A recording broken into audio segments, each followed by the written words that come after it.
Salute, salute, salute, everybody. Welcome, welcome, welcome to Bronx Sports Jedi Network. I appreciate you guys here this Thursday evening. I'm Bronx Sports Jedi. Right now, real quick, guys, I got breaking news. Let me find the video. We got some breaking news. I'm going to go right to it.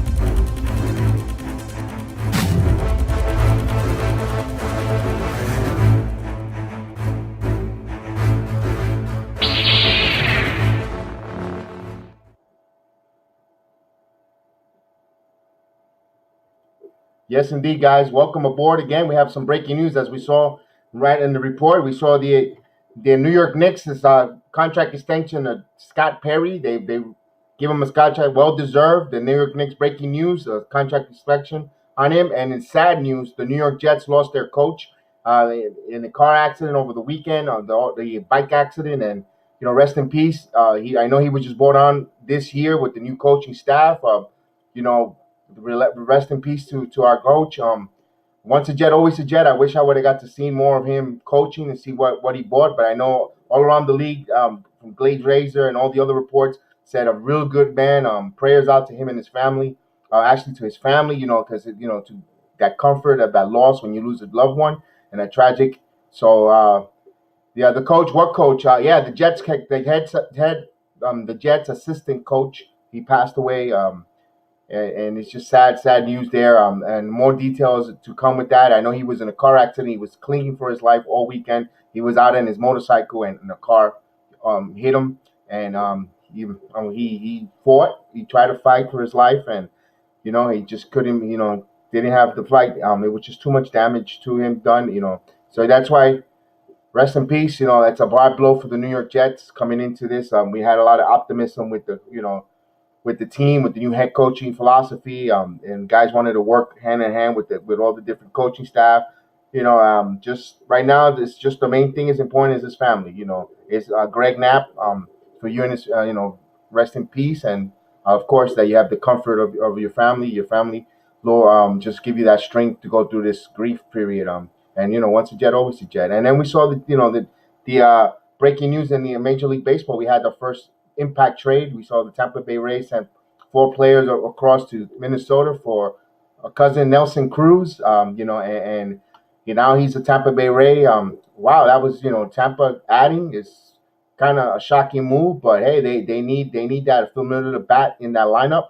And man, Tampa keeps adding, and they're they're tough. The Yankees are right now playing in Boston. The Yankees have been hot 4 in a row. They've been playing a much better baseball.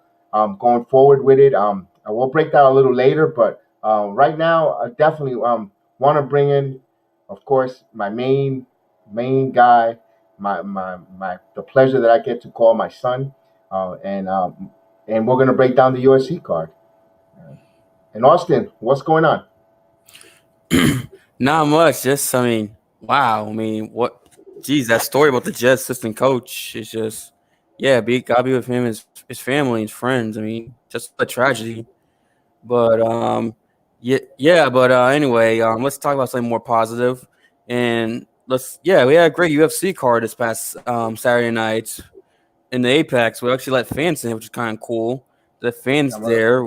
Before it was just nobody, and now they're letting fans in, which fans enhance the experience of MMA. I know people enjoy MMA without fans, and it's still entertaining. But I personally like fans myself with MMA. But yeah. So I'll start with the main event. Islam Makhachev looked great against Thiago Moises. Submitted him the 4th round. Had a dominant performance. Very dominant. Shut down a lot of Moises' offense. He got hit like 2 or 3 times, but other than that, he really didn't. He wasn't really that much danger, except for one. There was that one. I think it was a game, or I forget. Moses did have him in a submission position, but Islam was able to fight out of it. Islam's grappling is elite. He is a world combat sambo master, international master of sport. They say in Russia, which is like highest level you can get in Russia. And he's proved to 21, and he even picked him up. I mean, that was impressive to me. The fact that he was able to pick up Moises in the fourth round, and then just he didn't slam him, but still to pick him up and carry him is super. It's like just unbelievable considering it's another grown man who's trying his best not to be carried. And yeah, Islam's unbelievable. I mean, I've been in Islam for a while, and then his last fights have been his best performances, and these have been his two biggest fights too. And you can see why a lot of people, compare him to Habib. Well, obviously, besides the fact they're training partners and they've known each other since they were children, but at times he could be very dominant like Habib, but you see that he's above a lot of these guys, and I do think eventually this will be his division to run. Yeah, I agree with that. You see, they send salute out to you there, Austin, in the chat. Robert Paul, what's going on? Robert P, what's going Oh, on? thank you. Appreciate you here. Salute. And we got it here says, watch out for Elijah Harris, the Buffalo Soldier. He's on the come up. Good and a good friend of Zach there. Cool. I saw that rear naked chokehold at that in the fourth, and I said, wow, I was really impressed with that. It wasn't too much of a luster main event in my opinion, but it was pretty good. If you like grappling and you like fighting, not just striking, it was a pretty good event with main event with Thiago Moses and all. Now, what you think is going to happen now with Islam? What do you think is projected for him going forward? I mean, he's right there. I mean, he all he needs is one more victory, and he can easily make a case for a title fight. And there's been talks of him and RDA and forth where RDA said that it was happening, and then Islam's manager said that the contract wasn't signed yet, and then even though if RDA wants to fight, they'll definitely push for the RDA fights. Which to me, that's the fun to see personally with Islam, him versus RDA even more than him and Dariush. Even though him and Dariush would be a fantastic fight, considering Dariush is also a 7-fight winning streak or 8-fight winning streak. I know Islam, this was his 8th consecutive victory. And but him RDA, especially, I like to see because I do think since RDA is a former world champion, it'd be better for his Islam's record to be a former world champion. Especially RDA's won, I believe, I think his last 2 fights or 3 of his last 4, something like that. He's looked better recently. RDA still contender in this 155, and this I matchup think your with mic. Islam, him, usually like I mentioned earlier, him and maybe Gaethje, which unlikely because obviously it could happen even though they have the same manager, but him and Michael Chandler, I know Islam called Michael Chandler as well after his his post fight press conference. So Islam's got a lot of options, and we usually it's good. That's what you want in MMA after you come off victory. A lot of options.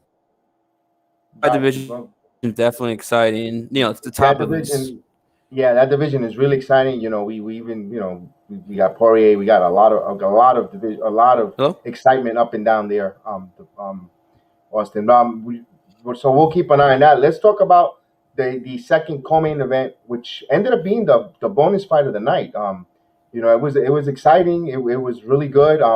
The best fight of feature night, and it was the ladies. It was Misha Tate coming back out of that absence 5 years for a retiring Marana Rayal. We saw a TKO in the third round. Go ahead, Austin. Yeah, that was yeah. I mean, gotta give Misha Tate credit. I mean, almost 5 years off. I think they mentioned that she had a baby last year or something. Yeah, it was last year. I'm not sure. Maybe at least a year since she had a baby. And fought against a ranked girl and Mary Renault. Granted, Mary Renault was older than her, surprisingly by 10 years, which I did not realize. But she was ranked, and Mary usually doesn't get dominated in fights, but Misha was able to take the fight, control the fights. Misha was against you a lot of clinching, a lot of grappling able to get, and then she even took down Marion several times, and was able to ground and pounder in the end of that third round and get the stoppage. And Misha, gotta give her credits. A lot of guys they come or girls they come after several years or over a year off, and sometimes they look slow. But Misha, she looked like she was shaped, looked more motivated. Which, if you remember her last fight when back in November, UFC 205, she kind of lost that will to fight, and that's one of the reasons why I thought she lost that fight. Because me personally, I don't think Misha Tate should ever lose to Kel Pennington. But here she is motivated. She was in shape. You can tell, and she was able to get the victory. And Misha, you talked about possibly game going for that title. For her, she may want to take the slow route because obviously, obviously she just came back and she needs more grip to help her out, especially if she wants that rematch with Amanda Nunes, which some people forget that Amanda took the belt off Misha back in UFC 200, back in July 2016. And, and yeah, so props to Misha Tate. Give her a round of applause for her performance, especially after 5 years off. I mean, she pulled a Dominic Cruz, where gone for several years, come back, be a ranked opponent after multiple years off, and show that you still, in the top 15. Right, right. I just wanted to say thank you to Robert Parr. He just subscribed to the channel, and yeah, just hit that notification. I've been getting that a lot. I've been hearing that a lot with the notification bell. It's not for some reason in different platforms. Also, other content creators that I follow and I like to support and give them a thumbs up and listen to their programs and all types of programming. Also, I hit the notification, and I don't hardly get that notification as well. But yeah, I appreciate it, and that's why I always keep looking at their videos, and even if they pass, I always give a hello comment and a thumbs up and support. I really appreciate the Rob Bar. You're the man there, absolutely there. Yeah, that fight with Misha Tate earned her the bonus. There was a record 6 bonuses of the night laid out all over the whole card. It was some unprecedented. Usually it's 4, but Wow. Dana White felt generous, Austin, with that. Yeah, that was funny. Let me put up the banner, the fight card, and go ahead and Good for you want to them. break down any other. Yeah, you want to break down any other these different fights here? Go be my guest, and we'll follow. I'll follow your lead there. Yes, I want to talk about the third fight in the card. The gamer Gamrot beating Jeremy Stevens with Kimura with with in over a minute. Jeremy went for Kimura, didn't have the great positioning, initiated a takedown, and Gamrot was able to reverse it and put Kimura on Jeremy, forcing Jeremy to tap, which I don't believe ever tapped prior to that fight. I mean, he's been stopped, but never by submission, if I'm mistaken. I could be wrong on that, but yeah, I mean, yeah, Gamrot's 18-1 now. Great grappling background now, and he's definitely someone that maybe could be a force in that 155 division that we just mentioned. I mentioned a few minutes ago, and maybe this is the rise of Polish MMA. Yeah, if Jan Blachowicz is the champion at 5. You have Joanna was the champion at 115 for a while, and Gamrot maybe might be a new player, and some other Polish talent that I'm forgetting right now that I feel bad for. But yeah, Poland's definitely coming up ranks MMA. And Jeremy Stevens, I mean, this guy at one point who was this close. I mean, this close from fighting for the world title. I mean, if he'd be an Aldo, he probably would have got the 145 title, but he's lost 6. I think he's lost 6. No, he hasn't won his last one. I poke. And usually Jeremy, even though he's lost, but a lot of those losses usually was either competitive or never gave up. And this one, he just got stopped, finished in like minutes. And granted, a lot of that was a tactical error. But now he's on fight at 155, which normally he used to fight at 145. Most of his, although his career was at 155, but 145 is his best. And but now it's like he's at a crossroad. And Jeremy's been one of the more entertaining fighters in the UFC the last 10 years easily. And and that's something he's got. He wants to fight, continue on, but at the same time, how many fights is the UFC gonna let him before they cut him? Because he's lost. And Gamrot, I mean, you probably put him against a top 15 guy potentially. Maybe you can put him against Thiago Moises. You know, considering Moises is Moises going into the fight, I really looked well. And even though he lost against Islam, I thought he has moments where like okay, I can see he's not gonna go easy. He is somewhat trying to challenge Islam. Maybe Moises and Gamrot can fight each other, or maybe someone else in the top 15 against Gamrot. Right. But yeah, like I said, the 155 divisions game works. It's definitely getting exciting.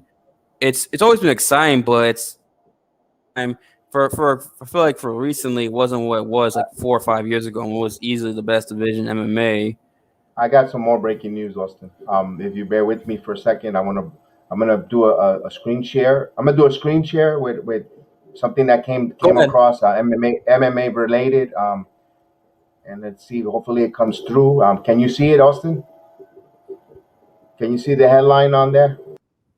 Not yet. Okay. Breaking news. Sorry about that. Technical difficulties. The water's acting up here. It looks like now. And I am, and I won't. give it a few Unfortunately, seconds, I and won't my be. dad will break down the breaking news. I won't be able to share it on the screen for some reason. It just keeps kicking me off. If there's been some medical suspension in the UFC. I wanted to bring that article up.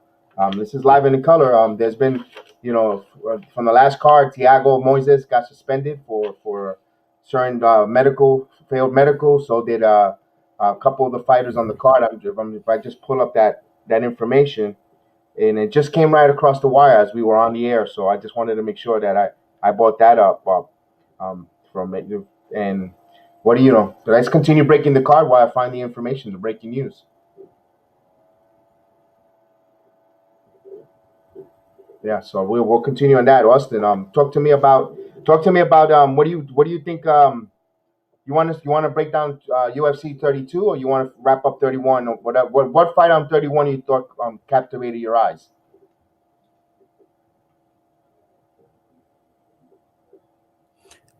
Can you, can you see me still or? I can hear you. I can hear you loud and clear. Go ahead. I think I, I think we're having some technical difficulties. I think we're having some technical difficulties with guys. It's thunderstorming here in Orlando, Florida, with the and we're having some really bad weather I up gotta and give down shout out in to Orlando. Amanda Lemos for finishing Must Ruiz and Monterrey what Ruiz, it's and no sorry yeah, I she lost got connection. That's why I was confused. okay. Go ahead, Austin.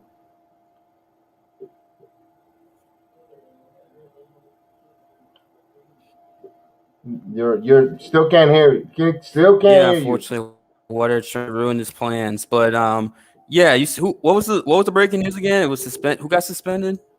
A couple of the fighters. I'm for some reason every time I try to go on to click in on it, my No. screen just Okay, yeah, Amanda freezes. Lemos. She Er, was ranked number 14. Trying to defend her ranking. She did straight fights. Uh, can you hear me now? I can hear you. You're fine. You're good. And again, it's back again for some reason. I don't know Just what it. Yeah, something's with the internet you hear connection me? here. Okay. Yeah, we can hear Okay. you. Yeah, Amanda Lemos. First round stoppage, TKO. You know,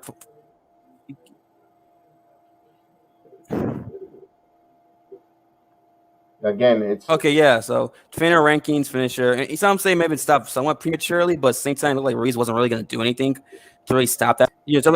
Not stop it, but not more like so. So yeah, Amanda Lambo's great victory. And she, keeps her rankings. She could hopefully maybe fight someone else that's ranked in that division. And yeah, I mean, there's a lot of stoppages, a lot of yeah, Dana White gave us 6 performances, which really surprised me considering usually it's 4. But I guess there were a lot of stoppages, like a lot some including some first rounds TKOs or TKOs or round, some third round submissions, and so yeah, a lot of finishes tonight. There's only two fights that went to decision, which I'm pretty sure if you're Dana White and UFC, you gotta be happy with that. Only two of your fights went to decision. So very, good card. The main event delivered, in my opinion. I mean, especially if you like grappling. And the co-main event delivered also. Well, really the main card you can deliver if you think about it. All five fights in the main card delivered, and it'd be interesting to see what happens next, especially with Islam, considering 155 division and in Islam, can Islam, potentially get the belt by next year, which I say yes, but we'll wait and see. As MMA, you never know what happens. Anything can happen in this crazy sport. That's why we love it. And yeah, anything else mentioned from last week's card, Dad, or no? Yeah, but I finally got some news on that breaking news, guys. It says UFC medical 26 medical suspensions, three fighters facing 6 months terms. I got the names of the Tiago Moises is suspended until the September 1st, and no contract until the 17th. All because they failed their medical clearance. It says here Misha Tate suspended until the 8th of August. No contract until the 1st of August. They all been Marianne Renault must have her nose x-rayed. If positive, needs ENT clearance with no contract until January of 2022. Minimum suspension for no contest is September 1st of 2020. So there's a bunch of names here on the list. It just shows that I guess something happened where the athletes on Saturday's ESPN card could be silent for as long as 6 months. All received clearances from respective injuries and on the shelves until the 14th. Nevada State Athletic Commission released a full list of medical suspensions. So for the MMA, there's been a lot of medical suspensions. I guess they must have been injured, or the cases they putting a stop so they don't get back in the ring right away. In my opinion, It's so we'll it's keep an eye on that. it's MMA. It happens. I see guys suspended, but then usually by the time they'll make quick turnarounds and then fight before the suspension's technically up because they go to the doctor and prove they're healing better. Then the doctor can away the suspension. And plus with Mary Renault, I mean, she's retired. I mean, what's the point? I mean, Right. But it's just the gonna way it fight came again. across. The way it came across the wire. It's like we in the world that we live in could have been I thought it might have been a performance enhancement or something funny business with those medical suspensions. But if this is something to keep the fighter from getting back into the ring quick turnaround, I can understand why would they come up with that terminology with that. So it might have been a little bit of a knee jerk reaction for, in my opinion, to see if, seeing breaking news on that. So we'll move on from that one. Let's go ahead. Let's go with Vegas 32. I'm gonna put the banner up there, and we'll keep it going. We'll keep it moving. We know this weekend. We know this weekend is gonna be. It's like the warm up. It's a warm up because we all know the Bellator pay-per-view is coming up, but this weekend we got UFC Vegas 32. Man, tell me about this main event, Austin. These two fighters. Break it down for me. Woo, woo, I'm so excited. So excited. Man, this main event is strong. I mean, this is on par with the Bellator main event next week, the McKee and Pitbull, which I'm excited for. This one I'm equally as excited because these are two of the top bantamweights in the world. I mean, Corey Sandhagen, he's 14-2 if I'm mistaken. His record. He last year in June he lost to Aljamain Sterling in a minute in the first round. But since then has had two highlight reel knockouts. I mean, the wheel kick knockout of Marlon Rice, flying knee up in the first round. Yeah, just devastating. I mean, man, my goodness gracious. I mean, Corey Sandhagen is easily. You can make an argument he deserves a title fight. If it weren't for the way that Aljamain Sterling and Pierre Yon fight ended in March, Corey Sandhagen might be fighting for the winner for the world title. But if he can beat Dillashaw, this can definitely cement a title opportunity when whoever wins between this year. And TJ Dillashaw, former 135 champion twice, and he's come on. This is his first fight since January of 2019 when he failed a USADA test for EPO. And people are wondering if he's going to be the same fighter 2 years off, and also how much did that EPO help? People his DPOs will make him a great fighter, which is totally ridiculous. Some say he might be the same the EPO. Some wonder if was that the only fight he did it or did he do it before? Because Cody Garber did accuse Dillashaw of doing using PEDs prior to their fights back in late 2017 and the rematch of late 2017, and it'd be interesting to see that both were sparring partners at one point. There's always reports that Sanga used to get the better of Dillashaw apparently in the sparring matches, so that's something maybe you want to watch out for. But people said that Cody knocked out Dillashaw, and it looked turns that he did. But Dillashaw won the two fights against Cody Garber and knocked Cody both times in both their fights. So I mean, how much does that sparring really mean? But yeah, like this is really compelling, intriguing, sexy match. 135 in the main event. I mean, these are absolute best. I mean, maybe if Dillashaw has a great performance and beats Sandhagen, he might get a title fight. Maybe I could be. Well, I mean, maybe. I mean, you do have a lot of fun out there, but saying again, if he wins, I mean, I don't know how you can deny him a title fights after 3 impressive victories in a row, and then even before the Aljamain loss, he was on a. I think he had won like 4, not like his 4 UFC fights prior to that. I believe he had 4 prior to that, and so yeah. So this is very intriguing. I mean, I think Sandhagen wins personally.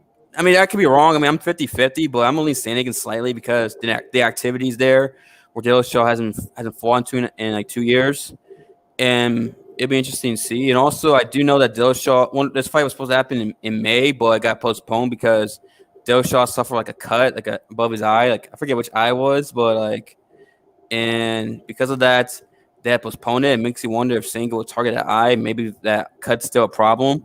Maybe the fight can stop that way, potentially. Who knows?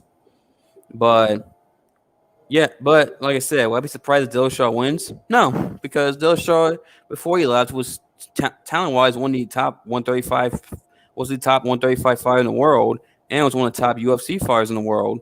So it wouldn't surprise me if Dillashaw wins.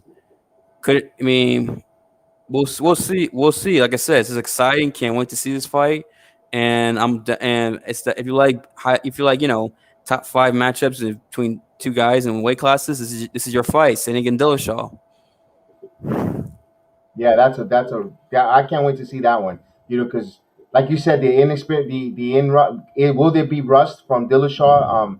Will he be ready to come back, and how he'll react to it? And Sandhagen is number 2. He wants to get a title shot, so he wins this fight. If he loses, it's only going to hurt him. So, and it's going to be fun. It's going to be a good fighter. These guys, I think, is going to end. And it's going to be a good striking fight. They're going to, both guys. I think it's going to be a good fight all around. I can't wait to see that fight this Saturday, that main event. And let's break the other card. Let's go with the co-main event. You see Aspen Laddie, the bantamweight bout with Macy Sharrison. What can you tell me about these two ladies? Well, that's been Lad is to me. She's 9-1. Now, granted, that one loss is very controversial because it might have been probably one of the worst, bad referee stoppage by Herb Dean that fight. I mean, a lot of people criticize Herb Dean for stopping that prematurely, including me. Yeah,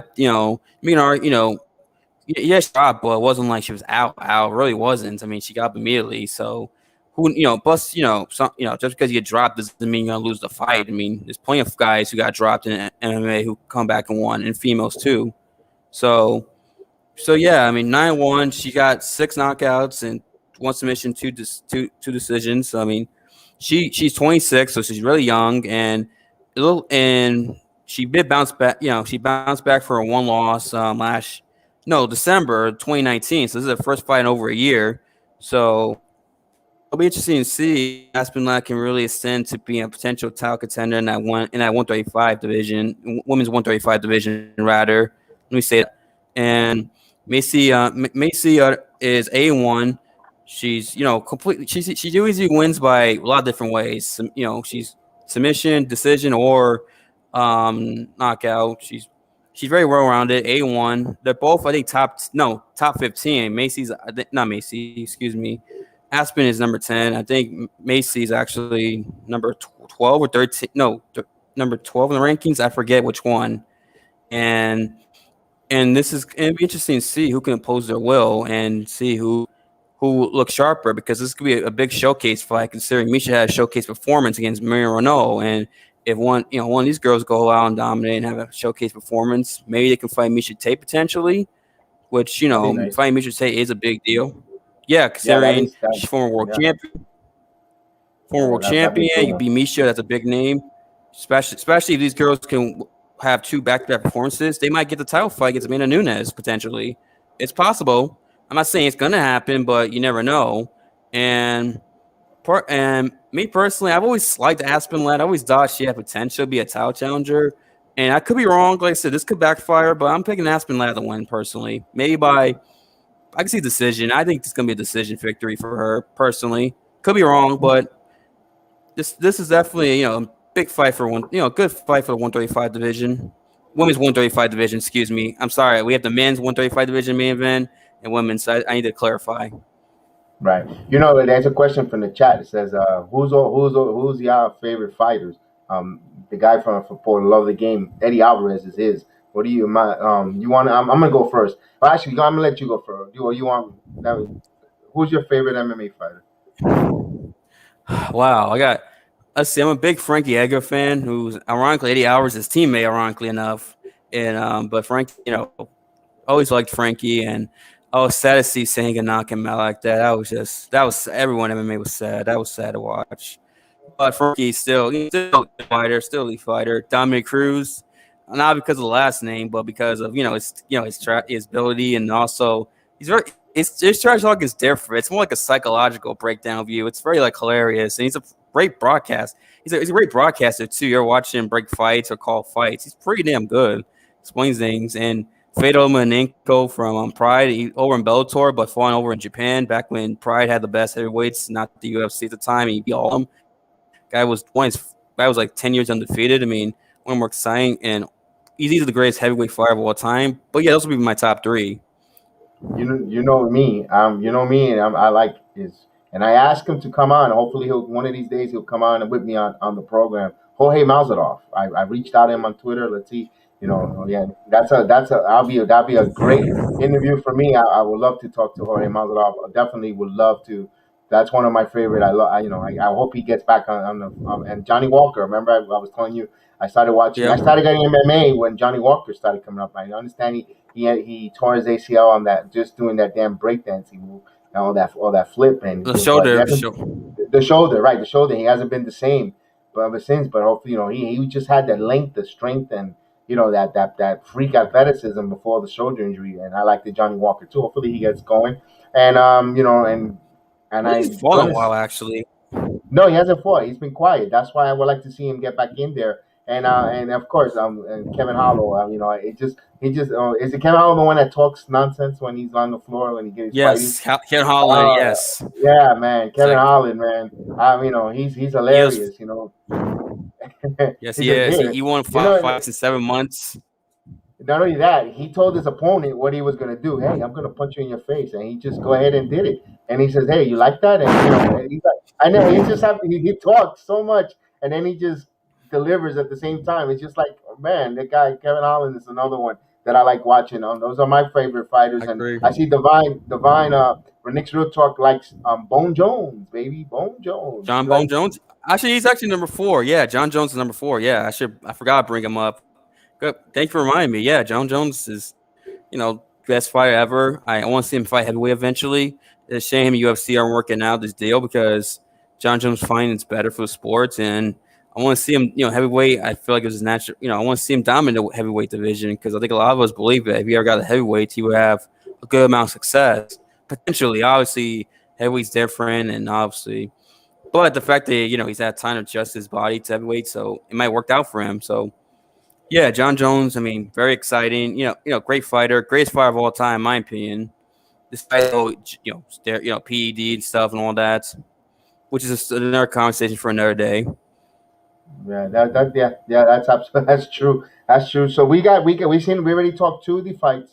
The co-main event. That's last week's the co-main event, and we've seen anyone out here that it could be like keep an eye out because it might move some needles here if they win. Mickey Gale. I seen Mickey Gale fight before. pretty good striker. I Mickey seen him, Gall. Mickey Gall, No, Gale. submission guy. Yeah, Yeah, I Mickey seen him. Gall, a good grappler. I seen him fight before. I seen Amanda Maverick also. Pretty. That's a I think she'll beat that. I think she'll win that. I think she'll beat Barber. Marcy's Barber. I think she'll win that fight. Anything there in this card. It looks like it's gonna be. You know what? With all those fight bonuses last week with UFC Vegas 31, man, it's gonna be hard to top that because there'll be 2 weeks in a row of really good fighting. Unless if UFC has found a niche here that they're just getting a lot of dominant fights and a lot of dominant matches. That maybe they're at their peak right now. Who knows on that? Yeah, I mean, I doubt. Maybe. I mean, I'd be shocked if we get six performance bonuses again, considering that was a lot more than usual last week. But who knows? I mean, you never. Things may happen. Maybe these guys have dominant performances again or compressive performances, and then just give it out anyway. But you mentioned Miranda Maverick. That's actually the fight I want to talk about. Miranda Maverick versus Macy Barber, I believe, because this is an interesting fight. I mean, Macy Barber is 8-2, and Miranda Maverick's 9-2. But Macy Barber's lost her last two. Excuse me. She lost her first fight. She tore ACL during the fight. Finished the fight.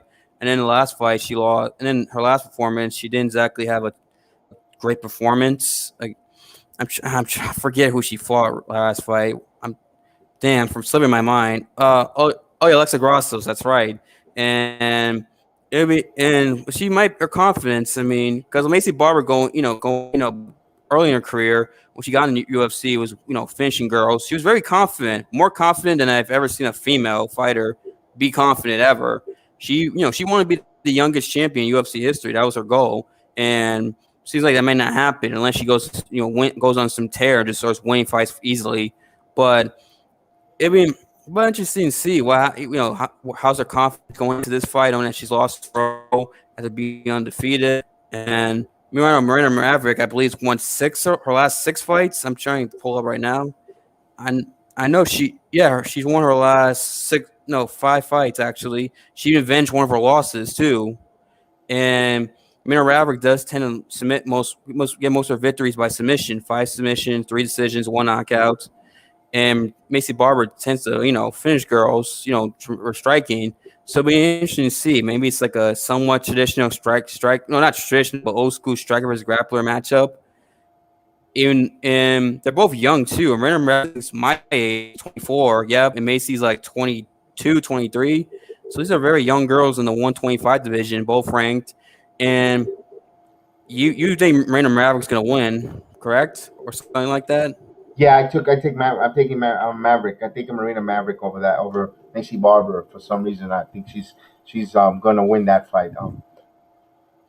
I can see why, yeah, because Miranda's on a roll. She's won 5 in a row. She looks like Mm-hmm. potentially someone that could be fresh blood in that 125 division, because we all know that 125-pound division needs fresh blood, kind of like 135, where they have dominant champions, in this case, Valentina, and meanwhile, everyone else, Valentina just destroys like Right. ease, like Amanda does Yeah. at 135. Yeah. And yeah, and also these girls have the youth experience, so maybe I can somewhat play a role, but at the same time, you also need the experience too. Because if you have youth and yet you're pushed there too soon, that can end disastrously. Yeah. But I actually think Macy's gonna win personally. I don't know. I have a feeling Macy's gonna pull through. I could be wrong. I Well, know I'm more. Yeah, that's I good. think I like that. We go ahead on that pick. I don't know. Part of me thinks Macy's. I don't know. I just have a feeling that I saw Macy. She showed a lot of confidence. She showed a lot of skills prior to her 2-fight losing streak, and I think she still has it. She's a great camp with Duke Rufus MMA, which he's helped Tyron Woodley become a champion, and Anthony Pettis and Sergio Pettis and Bellator now. So I mean, having Duke Rufus in your camp is definitely someone you want. But like I said, will I be surprised if Miranda Maverick wins? No, because she's 5 in a row. She looks like a potential title contender down the road for Valentina. Not now, but down the road. And it's a close fight, competitive fight. I feel like I've said it for the last 3 fights with the Dillashaw Sandhagen that Lad and Macy fight, and now this fight. But I feel like I've said it, but it's just my opinion. I mean, But you well, haven't that's been, what you want for you haven't UFC. been right. You haven't been wrong with the other ones you made for the past few weeks. You've been right on, right spot on it, right on it. So keep on with that, prediction and with your conviction. You did right. I always tell everyone the eye test is something that you cannot measure, and especially in the UFC, if you see a certain niche or certain fighter might have a great camp, or might just have that night that the fight in him. Yeah, but let's go for another. Let's get another card, but first, guys. I want you guys, please, guys, hit the like, subscribe, and hit the notification bell on this on our podcast. And I just always wanted to say this. Thank you, Brittany Palmer, for holding up the card for that they always do say that in UFC. So let's go to the next Oh, one. Giannic, yeah. Like I like Giannic, but yeah, he does say that a lot. They He does say that a lot. Oh, thank you to Brittany Palmer. All right. So Aaron what do you? Celeste and all. Uh huh. Adriana Lima, all that, Yeah. everyone else, yeah, everybody there. So what do you think? You think that Mickey Gall? What do you think he's going to win that fight against Jordan Williams? I don't know because Mickey Gall seems like he's just a good fighter. He got fighting CM Punk, beating him definitely helped him out greatly because CM Punk had a lot of pro wrestling, star in pro wrestling, and also the fact that a lot of guys didn't like CM Punk. One Punk his ass whooping. Well, he got his butt. He got Gall did what he did, beat him up, beat CM Punk up, and then he beat Sage Norcutt, who a lot of guys didn't like. Some guys didn't like either. But since then, he's been very mixed with results. I mean, I know he lost to Diego Sanchez, which was like, oof, Diego Sanchez, who's not the fighter he once was, is like, yeah, maybe something's not right with you, Mickey Gall. I mean, and then he's come up with lost to Mike Perry, who's a solid fighter but not a great fighter. I mean, he's 2-3 in his last 5 fights. Ever since he's basically ever since the Sage Norcutt victory, he's been a 500 fighter, 3-3. So you win one, then lose one, win one, lose one, win one, lose one, win one, lose one. You get the point. So it's like Right, makes you. So I mean, I inconsistency. don't know. Yeah. I think he's just an average, okay fighter. I don't think he's gonna be anything. And plus, I've heard some good things from Jordan Williams, from other people, from other like MMA like podcasts too about Jordan Williams. So it's like maybe Is Williams a striker, a grappler? I don't know too much about I think Williams. I think I think he's a wrestler. I'm not mistaken. Okay, Trying to also remember. pretty I'm good. trying. Yeah. So well, could be wrong, but yeah. I mean, I really don't know what to see in this fight because Miguel is so inconsistent, and I think Jordan. When I really surprised if Jordan Williams beats Mickey Gall, wouldn't shock me at all. So pretty much, it could. I'm not saying it might. It has a potential of being a dud. If it's those that don't like the Mm, grappling and don't like the wrestling, and you might not get into it, or it might be a 3 round just dud. That's probably why it's so low in the card. But who knows? We might come next week and say that's the fight of the night and get the performance bonuses. We never know. Maybe everybody's thinking you that it's know, going to be an orthodox wrestling fight or ground and ground assault or submission, and it becomes a striking match. You never know. well, yeah. When you have two great grapplers, usually becomes a striking fight, especially wrestlers. Two great wrestlers who it's always a stand up fight typically. So who knows? That's what's gonna be. Granted, Mickey Gall's jiu-jitsu difference with wrestling jiu-jitsu, Right. and like I said, I don't. I believe he's a wrestler. I could be wrong. Don't quote me on that. I don't want to. I could be wrong about Jordan Williams. He might, but being a wrestler. But I've heard a lot of positive stuff about him, despite his record. He's, I believe, 9-4. But we'll see. It's Right. Well, you gotta watch the fights. Let the fights play out. Rather, excuse me. that'd be interesting. That's this Saturday night on ESPN, ESPN Plus. The we'll be all our household will be there. We will be sitting waiting, and our balls will be towards um fight. And we're gonna let's talk real quick. I know we're gonna break this down next week for sure. Of course, the big fight in Bellator MMA, the Pitbull uh, versus Anthony McKinney, $1 million Grand Prix for the featherweight championship. We know it's going to be amazing. I haven't gotten the card yet, the whole card of the undercard and all the fights, but man, that's going to be challenging. I can't wait for you to break that down. I know you're doing your ins and outs, and we'll get the whole full card, and we'll see what we got there. We saw I Bellator. know. Go ahead. No, I know some of the fighters in the card who are going to be there, and you got some. You got. I think you got Habib's cousin on this card who fought recently. You also got another. You got the former lightweight champion against the Dagestanis, who's Habib's training partner. And then you also got the Manuel Sanchez, who Pitbull beat in the semifinals, fighting this card also. So it's a good card. It's a really good card for this Bellator show. It's on a Saturday, not Friday, which surprised me. But yeah, I can't. Like I said, I'm excited. I can't wait, and hopefully, like I said, next week I'll love to break it down. And I think this is biggest Bellator fight probably ever, or Wow. most one of more Yeah. points in Bellator history. Well, it's got $1 million purse to it too. So I think it might be one of the highest in Bellator's history with the Grand Prix, the $1 million winner takes all. That's significant just to generate a lot of buzz on that. And man, I appreciate for this UFC. You want to do a little quick of a little bit of the boxing happened this weekend before I bring on Divine in here, and we'll talk about the other pro. I didn't really watch too much boxing. I mean, you can break. I know it was an exciting fight. It was split screen. I remember that. I think you split screened it. You were watching the Charles fights. Right, right. Yeah, let me go through that there, and hopefully Divine will drop in, and we'll when Divine comes in the green room, we'll take a break and bring him on. But yeah, let me go over with the boxing. We had a real good fight over the weekend. We try to get a unification for the super welterweight championship. Jamel Charlo fought Brian Castellano, and it was in his hometown in San Antonio, Texas. Good fight, very good fight. It wasn't an easy fight for Chalo. It was also a little bit of a controversial ending. It was a really good all in all fight. It's in the messenger, my good man. It's in the messenger. I put it in the Facebook messenger, the like we always do when Nick's Real Talk, and I'll send it again just to double check on there. And yeah, and it was a really good fight. I think Charlo got more than he could chew. It wasn't going to be an easy one, but of course he was the champion. It was a unification bout. It was a really good. It was a back and forth. He didn't expect to get hit the way he got hit, but I just had an issue with the way the judges scored the contest.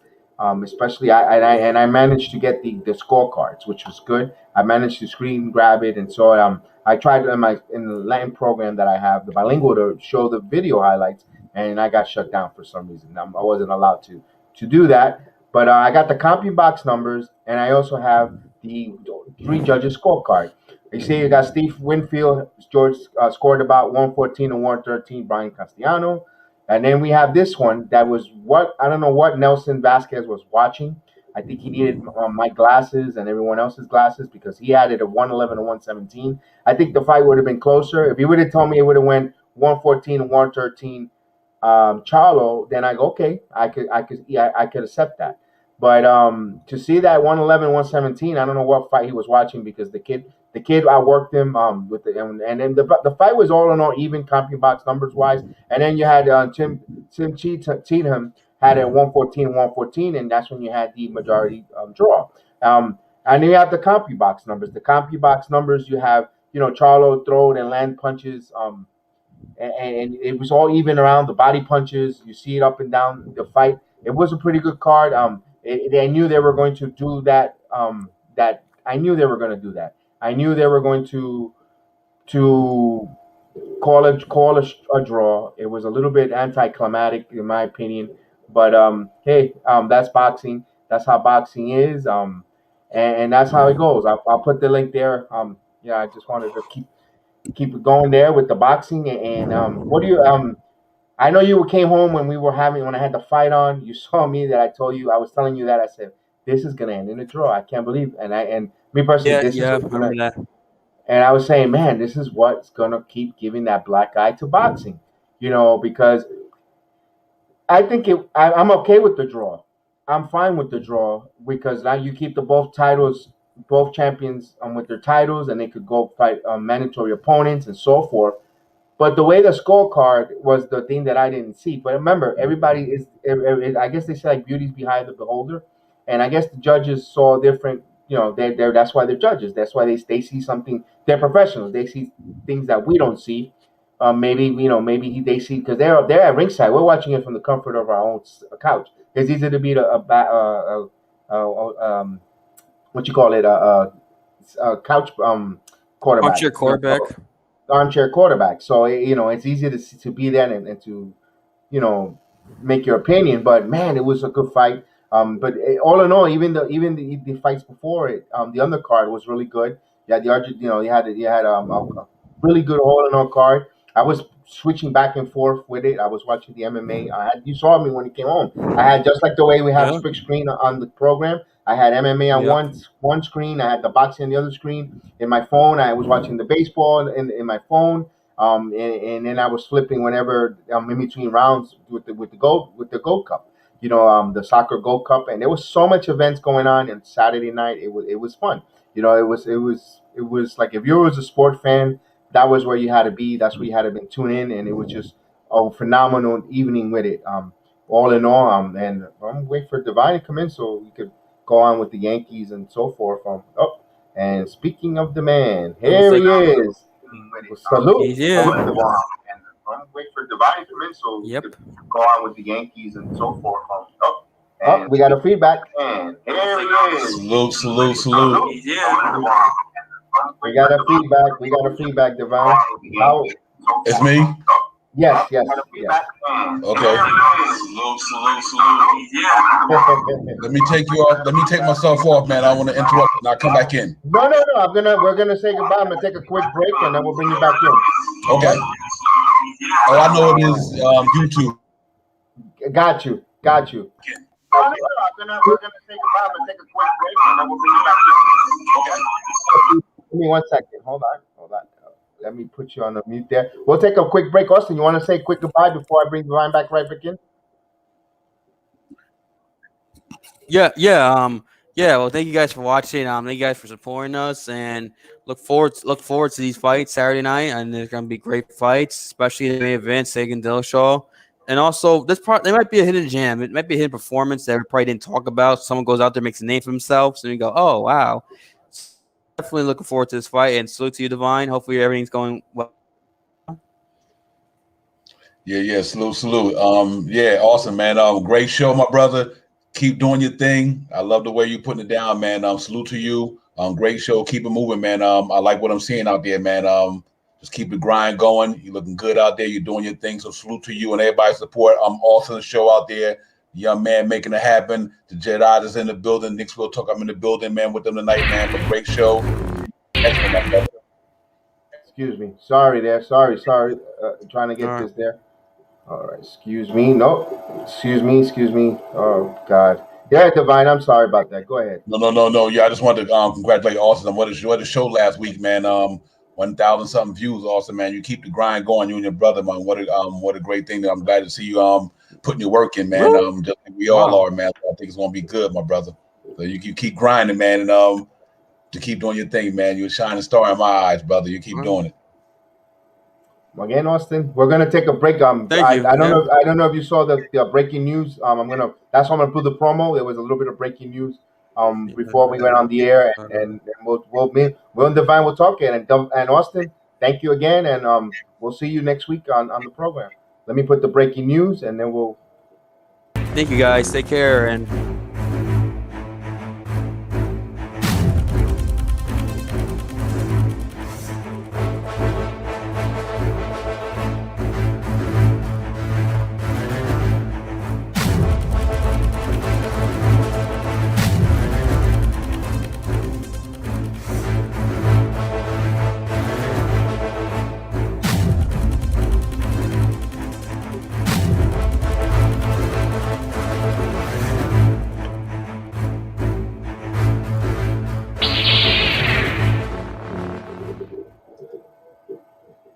All right, and we're back. We're back with Divine and Divine. Perfect timing, great segment because we have some news. We saw the breaking news there. I just wanted to have the video there to throw it in there to by Austin. Scott Perry gets his contract extension. What are your thoughts? It broke live right before we on the air. The floor is yours, my man. Hey, salute everybody out there, man. Bronx Sports Jedi. Divine in here from Knicks Real Talk, man. Just to get into it, my man. I'm absolutely salute to the chat, people in there. Salute to everybody streaming out there in the world, man. YouTube, Facebook, Instagram, Twitter, wherever you chiming in, man. Knicks Real Talk is in the building with Bronx Sports Jedi Network. Salute to Austin, great job, my brother. And BX, man, that's exciting. You know me, man. I'm a big Scott Perry believer. I love what the man did for this organization when he came here in 2018. He put us in a good place, and it's well deserved. It's well deserved. I mean, he got us stable. You know, he got us to the playoffs. You know, I mean, helped Leon Rose, all them guys get acclimated to this Knicks thing when they took over. So it was a smooth transition for Leon Rose. So I think he did a wonderful job, man. He put us in a good place as an organization. I'm happy, BX.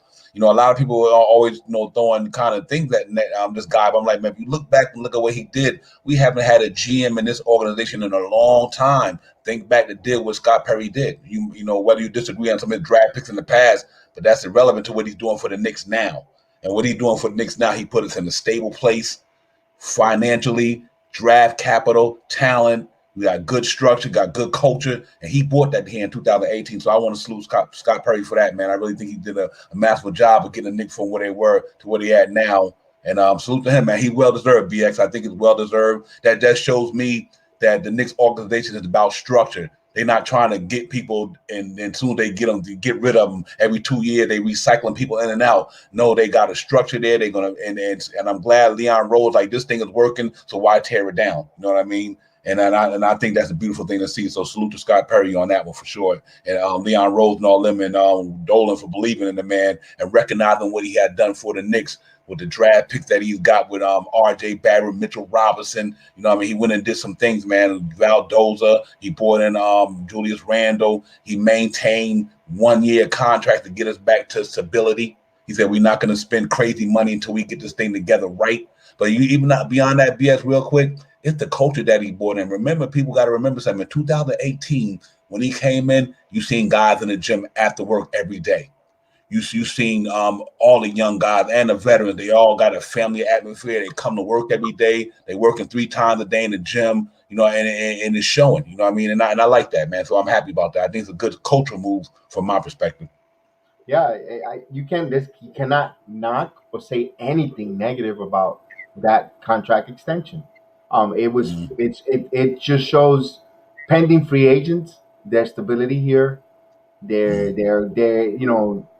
Perry has a plan, and despite the fact that Rose came in with the plethora of influx of new head coach and scouting department and brand ambassadors, they're still keeping the same. They're still going with the same plan that Perry. They're collaborating and they're not deviating from it. So and they're supporting him. They're and that's wonderful to see. It shows. Oh, I think they might got this right. And going forward, it's going to be interesting because the Knicks are showing a change of narrative, not just with player wise, front agent, front office wise, scouting department wise, and the next thing is you're going to see maybe they might change their training facilities. They might even bring you closer to the Garden, closer into the city. Who knows? I think they have a good situation in Terrytown, in my opinion. But I understand New York City traffic and the way it is, because Terrytown isn't really that bad of a drive to from at all, and especially a lot of these players don't even live that much in the city. They live, in the suburbs area in the Westchester County. But that's a whole different other narrative. But the point is that they're going in the right step, and it shows. They contract extension him now. And that means he's going to be able to, now you could say, oh, they're going to buy the groceries. They would have looked dumb if they wouldn't mutually aparted after the NBA draft or the free agency, and then you're like, what are you doing? And no, they took away that doubt. They took the step. They signed him. They extended him. Not step check mark number one. Now we know next week we're gonna be in a draft. Now they're all focused on the draft, all focused on what they're gonna do and free agency and how they're gonna continue to move forward to win the team.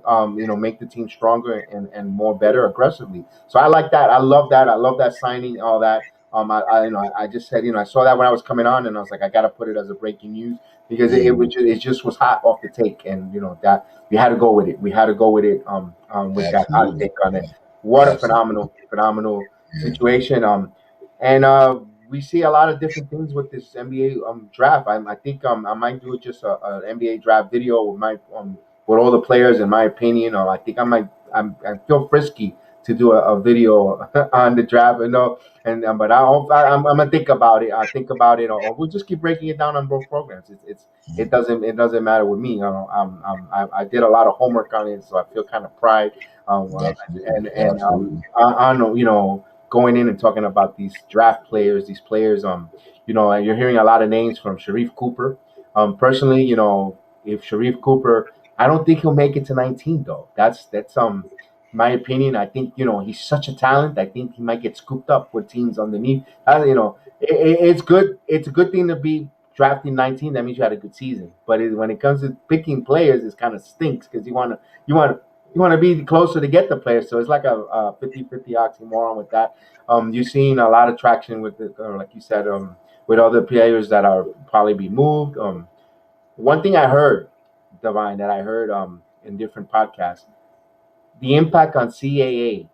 Now CAA, they run. They were Deion Rose's former company when he was an agent. They and Tom Thibodeau, CAA agent, Minor Quickly, Obi Toppin, so forth. A lot of CAA players. Um, Look for them to try to bring one of their big CAA players to the Garden. That's what I'm hearing. One of the players, it might be, Damian Lillard might be it, but another one, a kid from Queens named Davion Mitchell, another CAA player. They're doing something. Don't be surprised with it. That's why they also bought um, um the guy that was in CAA from the Jazz that not Kenny Bryant, not Pearl Perrin. Walt Perrin, he's also a former CAA. And he's also in the building. And CAA has a big influence in this team. And why not bring reward the CAA client like Tom Thibodeau with a player of CAA? So we can see that happening. And I'm going to look for a list of all the CAA clients that are there and see what moves it is because it looks like Utah might make a trade. They're talking a lot of with LA to just help with some just so they could bring another star. It was a whole bunch of things. I'll try to get all the right details to bring it up there. I didn't have the time to write it down. I had to go see Alex to get my haircut, and I wanted to get all that there to be prepared. But I said, we got Nick Talk to prepare on that and bring that juicy and then Absolutely. bring that juicy information because it's the basketball related program. So yeah, so I wanted to bring all that put there. So there's a lot of things, man, a lot of moving parts behind the scenes with the NBA and basketball that is going to impact us up and down. Also, I saw Celtics are hot and heavy for Reggie Bullock. Um, Hmm. it was like woo, woo, Yep. you know. Damn, I think the Boston and a couple of teams is hot for Reggie Bullock. I think the Knicks will bring him back though. Um, I don't know if they bring him back starting, but they might bring him back. It depends on what they do. And at my, me, I'm Kelly Oubre. There's a lot of buzz with that too. He was Ian Begley. He was on his show. And, for him to even be on the Ian Begley show, just talk. It wasn't necessarily that he's coming to the Knicks, but was asked about the organization and the culture. So yeah, I could see that Reggie Bullock thing getting hot because Knicks got some good free agents. They made a name for themselves this year. You know what I mean? Him, and what's the guy named Alex Burks? All these guys are Noel. They made a name for themselves, and they came here in 1 year and they made a name for themselves. Now they got a chance to go get some money. Because Yeah, that 1 year stopgap thing worked out. They got a chance to prove themselves again. And, you know what I mean? And they did. And they helped the Knicks out. And so, to me, the team, I say, well, they helped the Knicks get to this level. We might want to sign him. So I can see Reggie Bullock. I hope he don't go to a rival though. That means we gotta face him every time he come play us. So Imagine that he comes in here, he shoots the lights out, man. right. And you know what? I forgot to do here on BX Sports Jedi Network. I want to salute the Milwaukee Bucks for winning the NBA title. I didn't get to do that on this program. I only did it last night. To salute to the Milwaukee Bucks. You are the world champions, well deserved. Giannis Antetokounmpo well deserved MVP and well deserved 50 chicken McNuggets that you ate. That was the big goof around the internet and Twitter that he had 50 chicken nuggets. I think it was either Chick-fil-A or McNuggets. Hey, nuggets is nuggets, they're good, but 50, wow. You're Chick-fil-A. Not 49, not 51, 50. 50. Yeah, salute Giannis. He did his thing, man, for real. So Yes, yeah, it that was was really awesome. good. I'm happy for him. The parade was just today too. Right away, they did they didn't play. They didn't waste time. They went right to the parade and they did it quick. Usually like 2 or 3 days later. But hey, salute to Milwaukee. You have your NBA title. Enjoy it. You got a whole year to just enjoy it. And we can only imagine when it's our turn to be on that parade route and celebrate. And hopefully soon in the near future. We'll see how that goes. Man, we would talk a little bit of this. I still have that conviction. I think the Knicks will stay with their draft picks. I don't think they'll move. I just have a conviction because the more different areas and different things. Salute to all you podcasters and content creators that are out there breaking this draft down. Not just the professionals, but the amateur ones like us and all that breaking it down and bringing some good stuff and different point of views of these certain players. And man, the more I go to different ones from Odyssey to CBS to all different types of mock drafts and all, I'm really am falling in love with this draft class because they have so much divine the wings and the point guards. They all have size, man. They're not Mhm. undersized. You're talking about you. They got point guards divine 6'7", 6'8", 6'9" that could play the point. I'm like, what? Wow. You put a young athletic 6'8", 6'9" guy with ball handle. You Trey Young ain't gonna do a muck with the floater, and if now you got something to combat a Ben Simmons. If he's in your division, if he's still here in the Eastern Conference, those are the type of things. And the more you hear that, and the more you hear certain names, that are dropping or falling, that might be late there. That's gonna be some good value on there for the Knicks with the two picks that they have at 19 and 21. You could end up with a Trey Man or even if not, you could take your pick. You could get that like I was telling the point guard from Australia. There's so many good players out there that they have an opportunity, and they even could get their backup center from the kid from Kentucky or Isaiah Jackson or the guy from North Carolina. That they say he's back to his. He was a top prospect coming out of high school, like can't miss. He went no, to North Carolina, got a little heavy, but he had good passing game, good footwork, and he's trimmed down. He left, and now he's trimmed down. Now, and when the scouts worked him out, they were impressive how much weight he lost, and he added a jumper. He added started a long range, stretching the floor, three, a stretch five, and you cannot teach that. Big men don't have that reputation. Look at Brook Lopez. You know how much of an impact he had to be able to shoot that three, and that can he get them at 30 second, or if they dropping, it could be there. So you save money and you develop, but like you said, everyone says Thibodeau doesn't want to bring the rookies and all that, but if their goal is about signing a lot of players in 2022, then that's the route to go because you can always trade these players on a sign and trade if that's okay. If for a player, if you want to sign on a max deal, what do you think Mhm. of that? Oh yeah, absolutely. Yeah, you have to keep acquiring talent, and because we're gonna need it down the future. No matter what you do, you take these guys, and then, like I said, 30 seconds is valuable. Like I said, look at Mitchell Robinson with 36. Talent is talent. Because sometimes these players, man. People look at studying. A lot of people might not believe in their game, but they don't look at what he could be. Do they look at his work ethic? Even though he might not be super talented now, but does he have a work ethic to get better and become a better talent? And I think a lot of people overlook guys like that. Where they just think like if he ain't hot off the presses, then they might not think he got game. So I do think sometimes you sleep on guys. You need to look at they drive. So if you got drive and determination and all that, then obviously you're gonna go in the gym every day and work 2 or 3 hours extra on your game to get yourself better to prove your talent and to go up against better competition. So yeah, I do think that we will. It'd be nice to do something like that. And for the point guards, I mean, you know what is interesting. You know, with the word out there that I heard Trey Murphy moved up the third, moved up a great deal on the Knicks radar. And we already know, like you said, Cooper there, and also a guy that I had in mind, Jared Butler. He's another guy the Knicks is looking at pretty heavy. Though and we had to see it's some good talent. And it's a pretty good draft, pretty deep draft. And we gonna, whatever we pick, I know that Scott Perry gonna do it damn it, and Walt Perry gonna do their damnedest to get the best player they can. So that I'm not worried about. Back in the day, I normally felt bad. I'm gonna say about the picks we were trying to get when we got the no pun intended to a lot of players we drafted back then, but a lot of them didn't pan out. But I do think so far, other than Kevin Knox, which is that he didn't pan out. I just think that he ain't. His rookie year he was all right. 13 a game. Then the second year the Knicks went a different direction. It seemed like with and he got out of the fold. And now Tom Thibodeau came in. But other than Kevin Knox, I like the picks. That they seem like they are panning out somewhat. I mean, like I said, Mitchell Robinson because of their injuries. But look at R.J. Barrett. You look at Manuel quickly. You look at Obi Toppin. Obi Toppin is like Knox to me. Except for Obi Toppin got to go to that next. This year he got to show improve instead of regressing.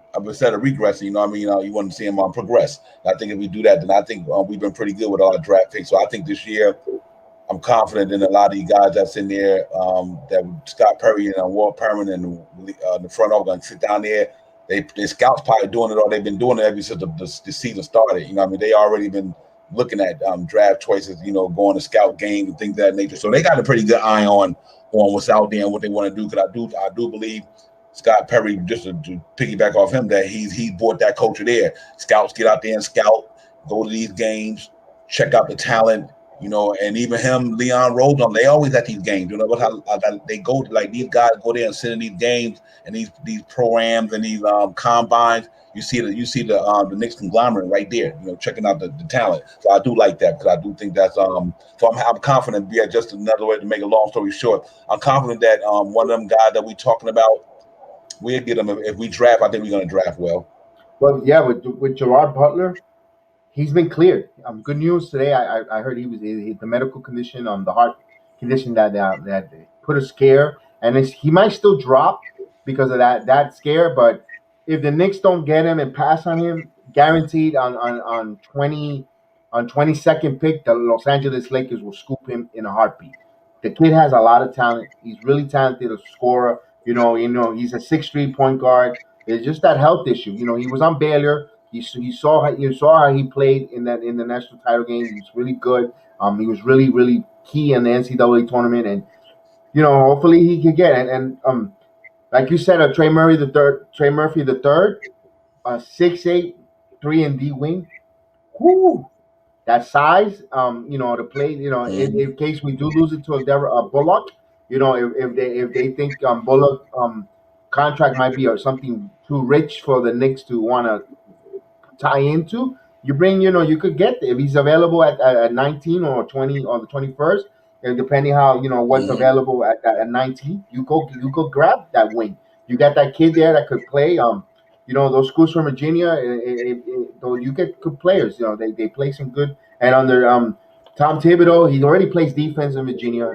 With Tom Thibodeau, could only escalate and elevate his game. And the only thing they say he had a little bit of like a hitch on his shooting, but I think a guy like Kenny Payne and Johnny Bryant, I think they can help with those shooting. And I think that because they've done wonders with a lot of players, with Julius Randle, with his offseason programming, and so forth, and other players. You see they've been shooting better. You saw ourselves. They started off. Remember, they started off the year not so good of a 3-point shooting team, and then by the end of the year, they were one of the most clutches ones. So there's something to that with the coaching and the technique, and I think that will help out players like that.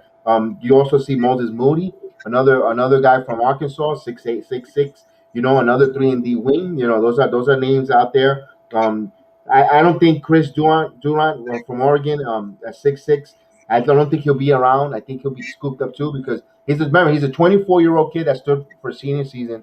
He's more mature, ready to go. Although they say the same thing with Obi Toppin, but they say I think he's more. This kid is more mature, of a shooting guard, ready to come in and contribute and take a good role. and I think he might be gone by the time the Knicks get there at 19. But that's a name to keep an eye, for him. If but would they want to go with a 24-year-old rookie? I don't know. They brought in Mendoza, and then maybe that's the type of player that Thibodeau will play more because the age, maturity. Maybe that's something to be interesting with that.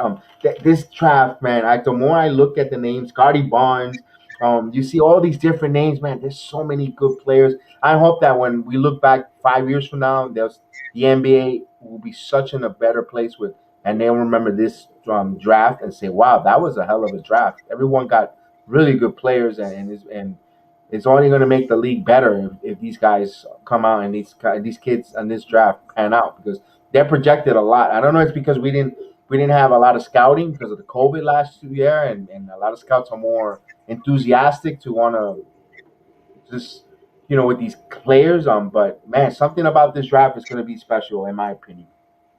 Yeah, I think it's gonna be nice. I think they're gonna have it's a lot of good talent coming out. I think the NBA is in a good place. I really thought that years ago, like 4 or 5 years ago.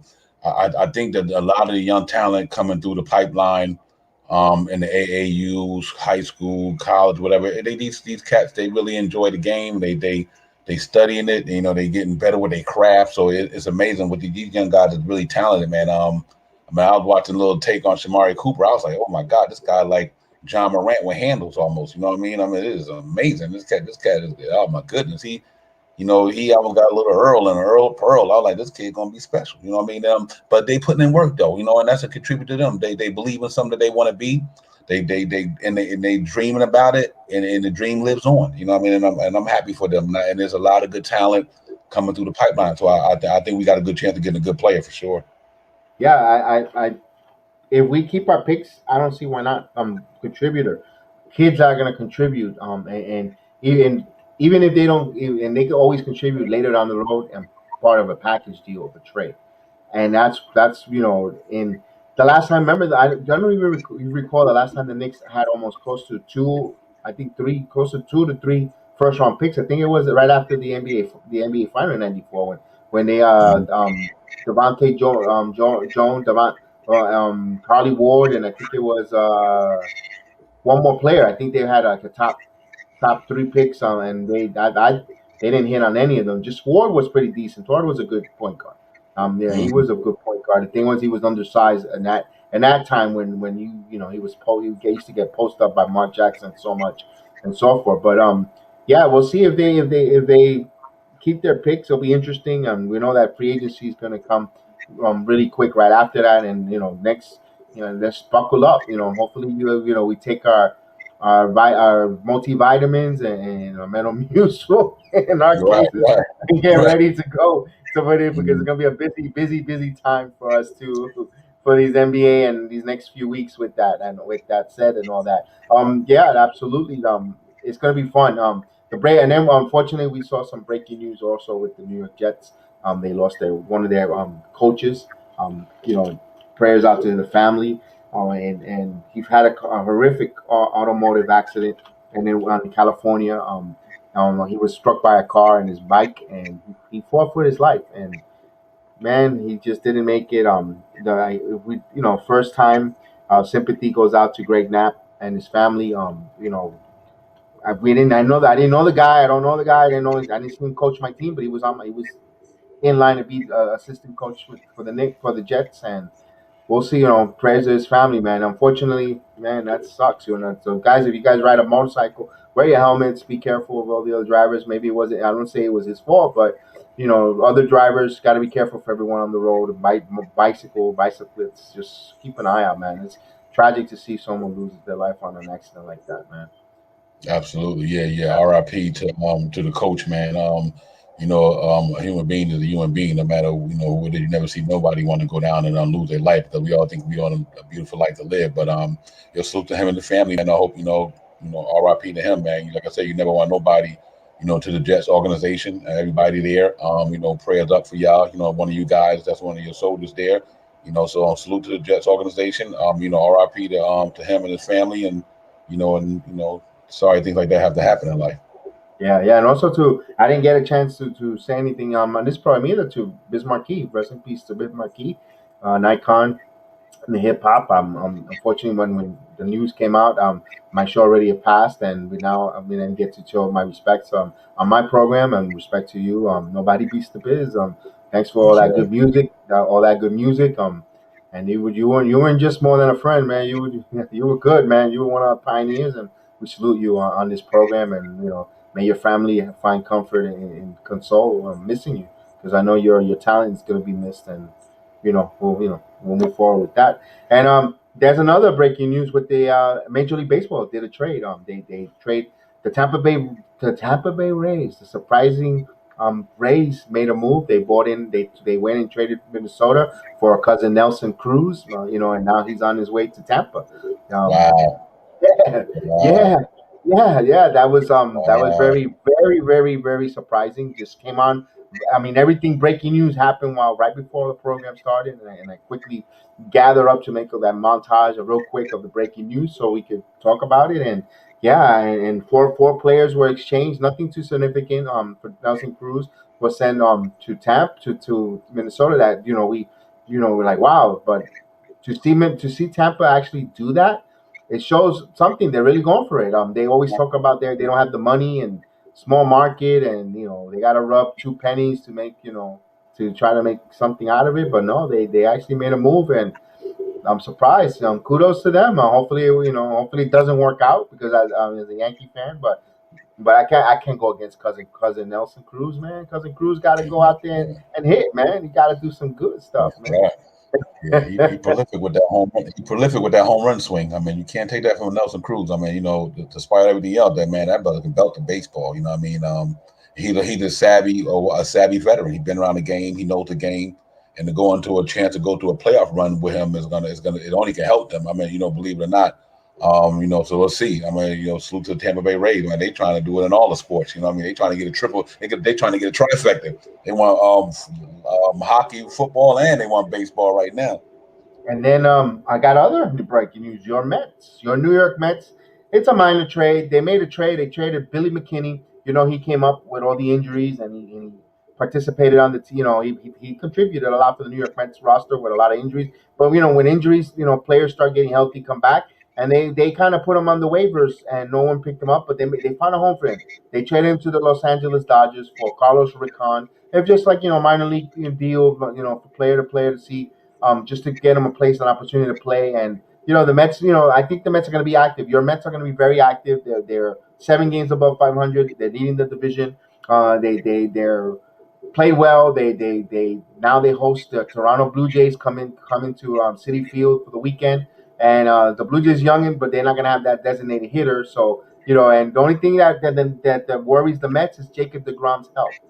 He's again has a little bit of a soreness in his forearm or tightness in his forearm. The MRI is clean. It's like they really want to be careful with him. But the Mets, they're just a resilient team. I watched Sunday's game. Despite they had that goofy play where the pitcher threw the ball, Yeah. and all that, and they still came back and won. They were down 6-0, and they came back. Do you guys talk boxing? Kangaroo Jack, of course we do. We definitely talk boxing.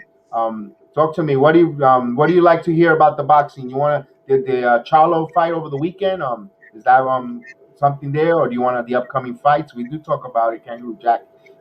We broke down the MMA and a little bit of boxing earlier, but hey, if you're here in the chat, salute for giving us the subscription, and then we're on our patient program, and we definitely would like to hear from you, and what boxing take would you like us to break down and talk with us? We're here. We like I said, we broke this down. The Charlo and Castellano fight, the unification belt, and it ended in a draw. And I thought the scorecard was a little bit controversial in my opinion.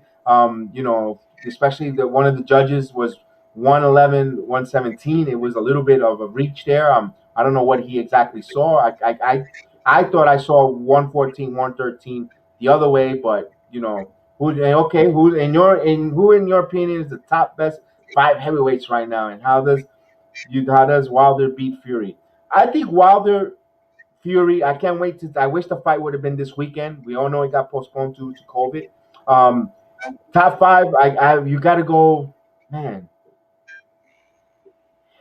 Fury's got to be the top number one right now because he just beat Wilder. And he beat Wilder twice, and Joshua wasn't unimpressive with Ruiz, getting knocked down, and he regained the fight, but Joshua's got pushed so much negativity upon him that he ducks fighter. That man didn't ducky nobody. It's just the money situation. It's about money, financial constriction. I think he wants to make a lot of money as a heavyweight, but man, I got him. I think Wilder's three. Oh, I got Kangaroo Jack with us, Divine.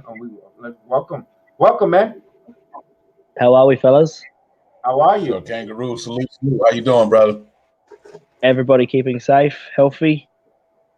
Yes, we are. Yes, sir. Thank you for joining us on the program. All good. I've just thought I'd throw the big boys at you, the big heavyweights.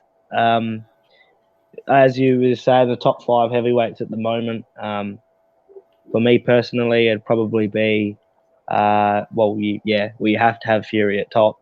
That's a non-negotiable. He's a number 1 heavyweight for me. I'd have Fury, Deontay Wilder, Anthony Joshua, Dillian White, Andy Ruiz. I reckon that's my top 5. I think Wilder knocks out Anthony Joshua because styles make fights. I think so too. Anthony Joshua is very still. He comes forward. He throws a 1-2 hook. His hands are held up. He's very stuck in the mud almost. And I think Wilder would punch a hole straight through him, in my opinion. See, everybody's writing off Deontay Wilder, and I don't understand why.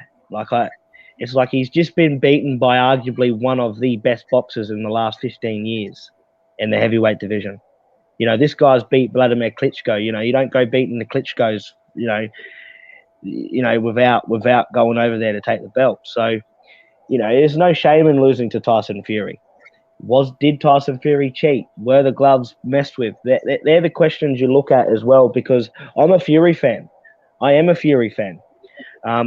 But I do question the gloves in the third fight. I do question the gloves. I mean, you look at those gloves in that fight. You don't have to be. It's not rocket science. You look at the gloves. There's no doubt that the padding was removed at the top. There's no doubt about that. Do you know what I mean? Would you agree on that, or? No, I saw that there. And then Wilder, I think Wilder might have taken Fury a little lightly, in my opinion. Not too much, but to the degree, too much confident, because Wilder had that ridiculous costume on that was so heavy, and to walk down the ring with it and took energy and remember, they got to warm up in the back, and then to come out with that heavy costume and walk down the thing and all that anticipation and he wasn't, and he hit Fury with some good hands, man. I don't know how he stood up and didn't get KO, because Wilder got some monster punches. I think Wilder is gonna just destroy Fury in this fight on October, because I've been watching Wilder. Wilder's he's just a bad man. He's just got some power, bro. I disagree with you quite firmly on that, to be honest. Okay.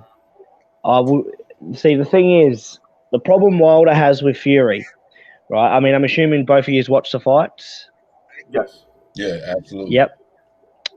I think the problem everybody will have with Fury, and this is just me from studying him over the years. So before he got with Sugar Hill, he was a natural slick boxer, right? 6'9", moves like a lightweight, and can dictate fights off the jab. Right. Now he's with Sugar Hill, he's fighting like a 6'9" steam train. He's coming forward. We know that Sugar Hill, he's like the brawler. He likes the fighters coming forward and throwing heavy punches. So now that he's got him, Fury's fighting on the front foot. He's coming forward, leaning on you. He's fat, so he's leaning on you. He's making it difficult. I don't think Wilder can combat that. I don't think he can combat that. I can't see it, because Wilder's too weak in the legs. He's had 40 fights, and is he going to show anything different this time? I don't think so. He will go back to the same thing, that one punch pony. If he can't land that, it's curtains. You know what? That's a good point. That's why it's good to speak with a lot of different point of view. I appreciate that one because he'll put his weight on and grab on, and yeah, that weight and just will frustrate. And I think and we saw that in that fight. The way he was frustrating Wilder because Wilder couldn't just create that wild punch that and that that right hand that he likes to just unwind. And Fury's smart, and he's a savvy, and he uses technique on that. And I think, yeah, and you're correct. I could see that in another fight, in the fight again, he'll go back to that and frustrate him. That's why I was thinking maybe Wilder might have needed a different corner or change a different training, just to change his style a little bit, to just give something different to Fury. If Wilder doesn't show something different, then But the big problem is, man, is this is the big problem, right? So you've got Wilder's new trainer, right? And you see some videos of Wilder bouncing around, jumping around, throwing the jab, all that, moving around, being quick. So are you telling me that he's going to go in there and try and outbox Tyson Fury? No, he won't. He can't. He can't because Tyson Fury is a better boxer. Of course. See, this is the problem. So is he trying to? He's fooling the public. He's trying to say that he's learning to box at 35 years old. It's not going to happen. It won't happen. It just won't happen. Unless he lands a fucking magical right hand and KOs Fury, he will not beat Tyson Fury. And you could see Fury could take a punch. What do you, right, Devon? You see that hand that he ate from? That right to the fucking jaw and that left hook that put him into the stars. on that note, with the Tyson Fury fight as well, BS, I do agree to one thing. Sometime when you're coming into a fight, you need to be focused. That costume and all that craziness, no. You come in there like Mike Tyson. You don't bring all that nonsense in there. You put your shirt on, you put your boots on, you put your shorts on, you get up there and you make it happen. I do think he got caught up in the lights as well, the extravaganza of the whole thing. Because that uniform was crazy. I'm like, man, what did you come in here with this uniform for? When the minute he walked out the locker room, I was like, listen, you don't need to have that on. You coming, you not focused. You need to focus on Tyson Fury, not showboating with the costumes. And that was not your costume. Yeah. Right. Because see, he mentally he was already out the fight. Because you come in there instead of coming there to fight the fight, you came in there at the beginning anyway to get the showboating going on. I'm not saying showboat, but the glamour, the glitz, the glitter.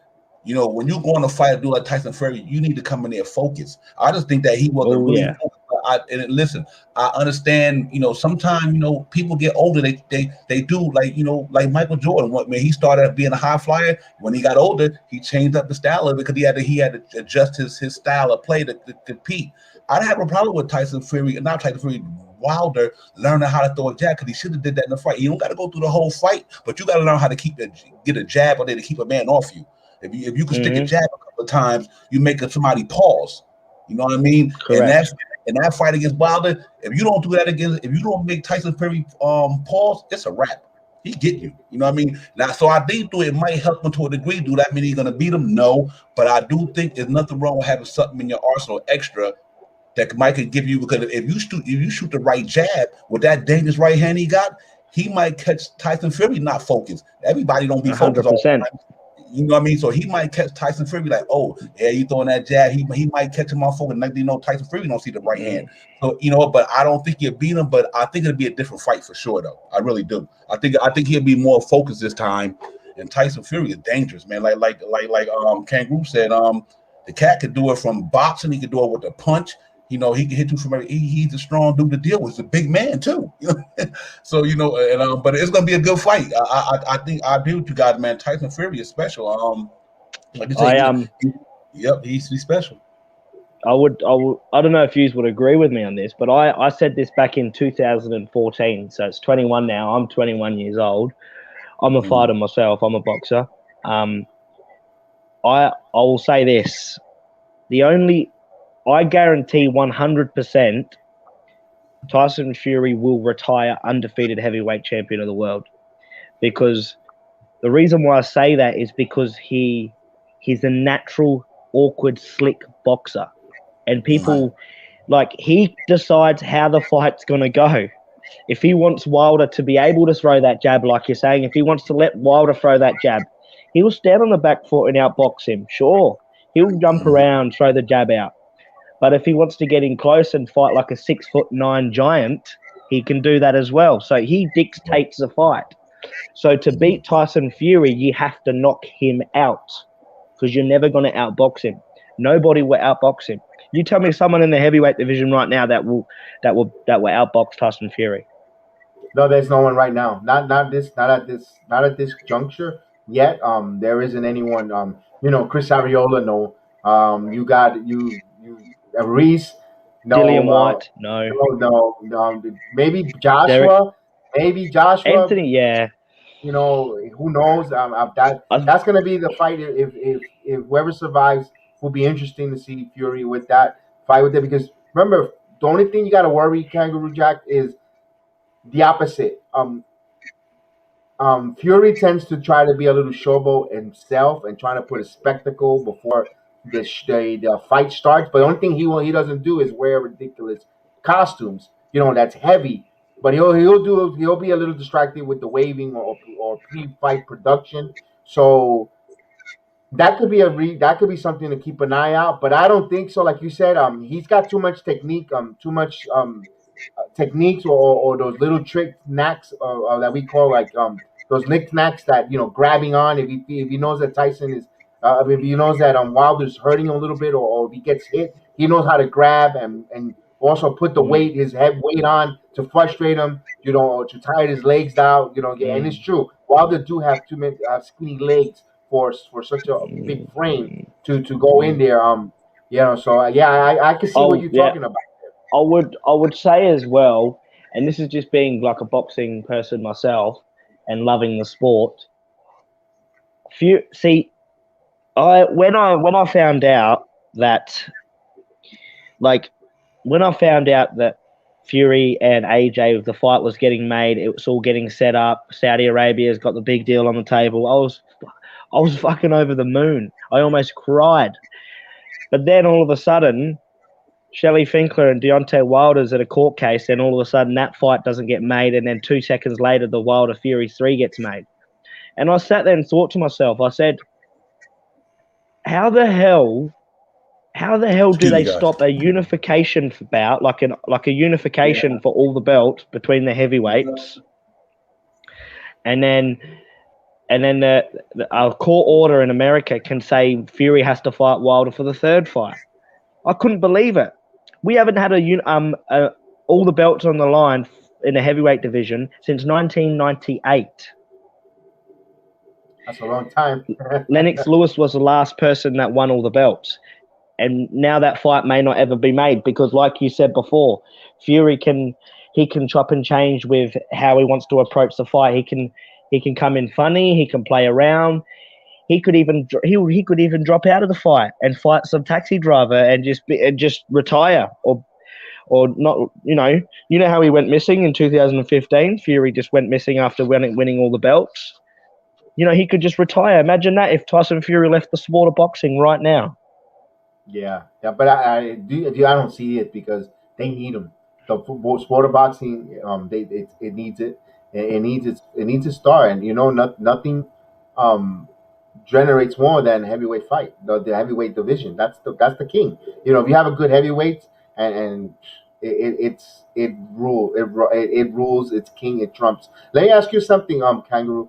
What you're fighting what division? Tell me about your without giving your name or anything, but tell me about yourself. I'm interested that you're also fighting. You're a boxer. It's a pleasure. I'm a heavyweight. I'm a heavyweight. Okay. Now I'm a heavyweight. I'm 6'3". I was very skinny about 2 years ago, and I was fighting like the lighter weights. But then I put on a bit of a beer belly. So I got like a bit of a chubby belly now. So I've gone up to 95 kilos. So I'm a heavyweight now, or light heavyweight, I'd say. And I just do it for fun. I love the sport. Okay.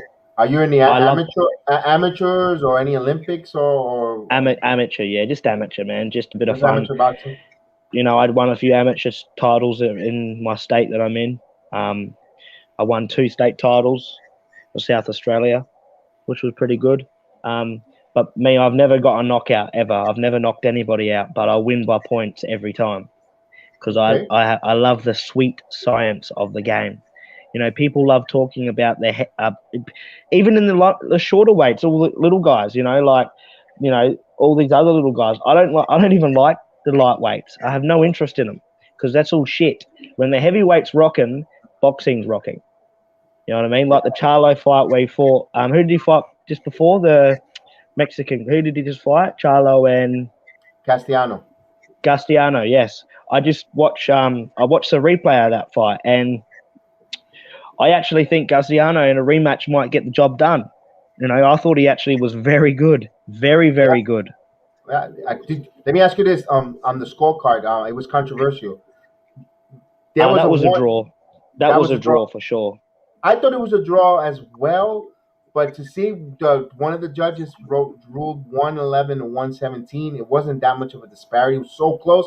I thought I would have seen a 115, 113 instead of one. If you watch the fight back, Charlo is very. If you watch, the problem is people like to go. People love to. I think the problem is people score fights based on who's the aggressor. Doesn't matter whether you're landing or not. If you're going forward and you're showing the aggression towards your opponent, they don't recognize those small jabs that the Charlo's getting in, or the slip, or the punch to the body, or the jabs that he was getting in. They didn't see that. Do you know what I mean? Right, because they was hitting mostly gloves, and but one of the judges had a 10-8 round with no knockdown. Now there was some scorecards that were really. I looked at the scorecard and I was like, whoa. I mean, fair draw. Don't get me wrong. If anyone was to get the winner there, then it would be a robbery both sides because I thought they both had moments in the fight. Yes, yes. But realistically, maybe rematch. I'm looking forward to Manny Pacquiao fighting as well. That's gonna be good. Yeah, Earl Spence. I think he could cause a few problems if you know what I mean. Yeah, it's Manny Pacquiao. He seems to get up for these fights and he seems to beat these younger guys all the time. Did you know how we mentioned all these younger guys over the years, and Manny Pacquiao comes out after not fighting for about 2 years and he ends up beating them? Yeah, that's definitely. Man, yeah, absolutely. I've got a question for you. You might be able to explain it a little better, or you might give me a bit more of a understanding of it. I hate when I'm watching a Showtime event or DAZN or Top Rank fight, and people keep mentioning pound for pound. Like, what the fuck is pound for pound? I don't understand that. Like pound for pound, the best fighter on the planet. What? If your uncle was your auntie, you'd be, you know what I mean? Like if pound for pound, like you got a little guy that's apparently the pound for pound best in the world. Are you serious? It's just saying, they should just say they're best at their division or their weight class. That's just a narrative that people started just going with it and they just kept. But they're saying pound for pound. It's like saying. Mm-hmm. Pound for pound, you throw Spence on Manny Pacquiao's shoulders and you go up against Tyson Fury, pound for pound. Yeah. Manny Pacquiao can hit the body and Spence can hit the face, pound for pound. Do you see what I'm saying? It doesn't make any sense. What do you think on that saying, Divine? I want to see if you have any take on that one. What's that, pound for pound? Yeah. That's a terminology that you boxing to manifest what this guy. For like somebody within his realm, he's one of the best to do it. You know what I mean? It's not so much, he outweighs this guy or nothing like that. No, if within that weight class or within that structure, his skill set can pretty much go up against anybody. If he was in any weight class, he'd be that dude who could do the same thing there, whatever. But he just saying pretty much this terminology we was brought up in boxing here in America. We started using that terminology just to say that this guy, he's one of the best in that class, or whether the class he's in, he's one of the best at that pound, whether it's 145 or 140, whatever. It just manifests. I don't believe in that, because it's like going, let's put Terence Crawford up against Derek Chisora pound for pound. You know what I mean? Derek Chisora is he's a journeyman heavyweight boxer, and Terence Crawford is one of the pound for pounds, or he gets spoken about. Let's put them up against each other, pound for pound, Well, and I see who think goes down I, pound I for don't I, think pound. they. I don't think that's what they're talking about, no, Kangaroo. What I mean is, no. if you got a 145 fighting a 145 pound for that pound, that cat he's the best at that. I don't think they're talking about he can beat a heavyweight because I think that's obvious that can't happen. You know, what I mean, not saying it can't happen, but that I don't. They're not using it in that terminology because you 125 and he's 175. Yeah, That you should get a beat. They not saying yeah. that. What It's they just saying pound for pound. Yeah, for terminology anyway. If you 145, you the best at you one of the best at 145. yeah. I Yeah, think but I as don't. well, Divine. I think common sense will tell us that. I hope they ain't talking that like as 88 pound dude could beat a Mm. 175 pound I dude. I hope they think ain't thinking like that. So. with that, Divine. I think with that, I think when people mention pound for pound, it takes away a bit of the spotlight off the heavyweights. I Do you know agree. what I mean? I Like, agree. they go. That's just what I'm saying. Because where's the heavyweights in this talk? Why don't they talk about the heavyweights? They never talk about the heavyweights ever. You know Right, what I but mean? It's always about the little guys for some reason. I have no idea why, but maybe the money's there, maybe the views, but I don't know. Well, the money is there. You know, people like to watch the little guys fight. It is there. The pay-per-views, it's all there. I understand that. Mhm. But if Anthony Joshua and Tyson Fury were to fight, I guarantee that would go through the roof.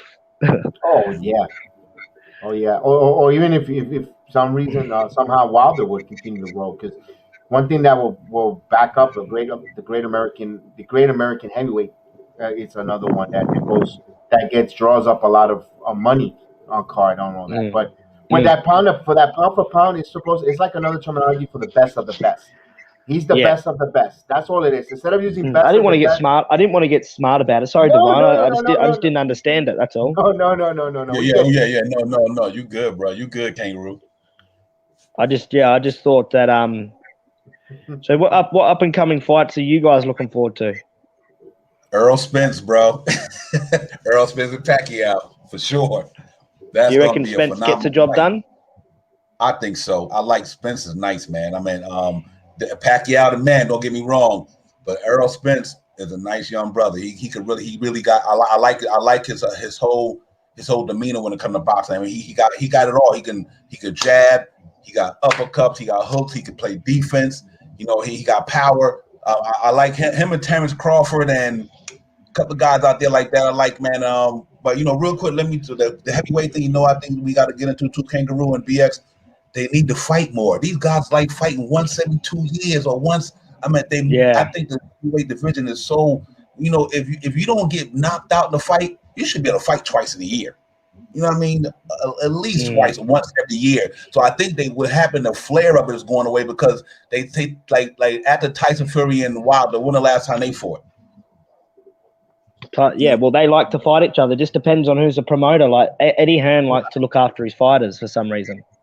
Yeah, that's the scary part. If you good, you go up against anybody. Them cats back in the day were fighting two times, What's 3 times, and 3, 4 yeah, times, 5, 8, 6, 7 yeah, times. man. Like now, Kangaroo and Pierre, they seem like they fight once every 2 years. I mean, come on. What do you know, guys think of?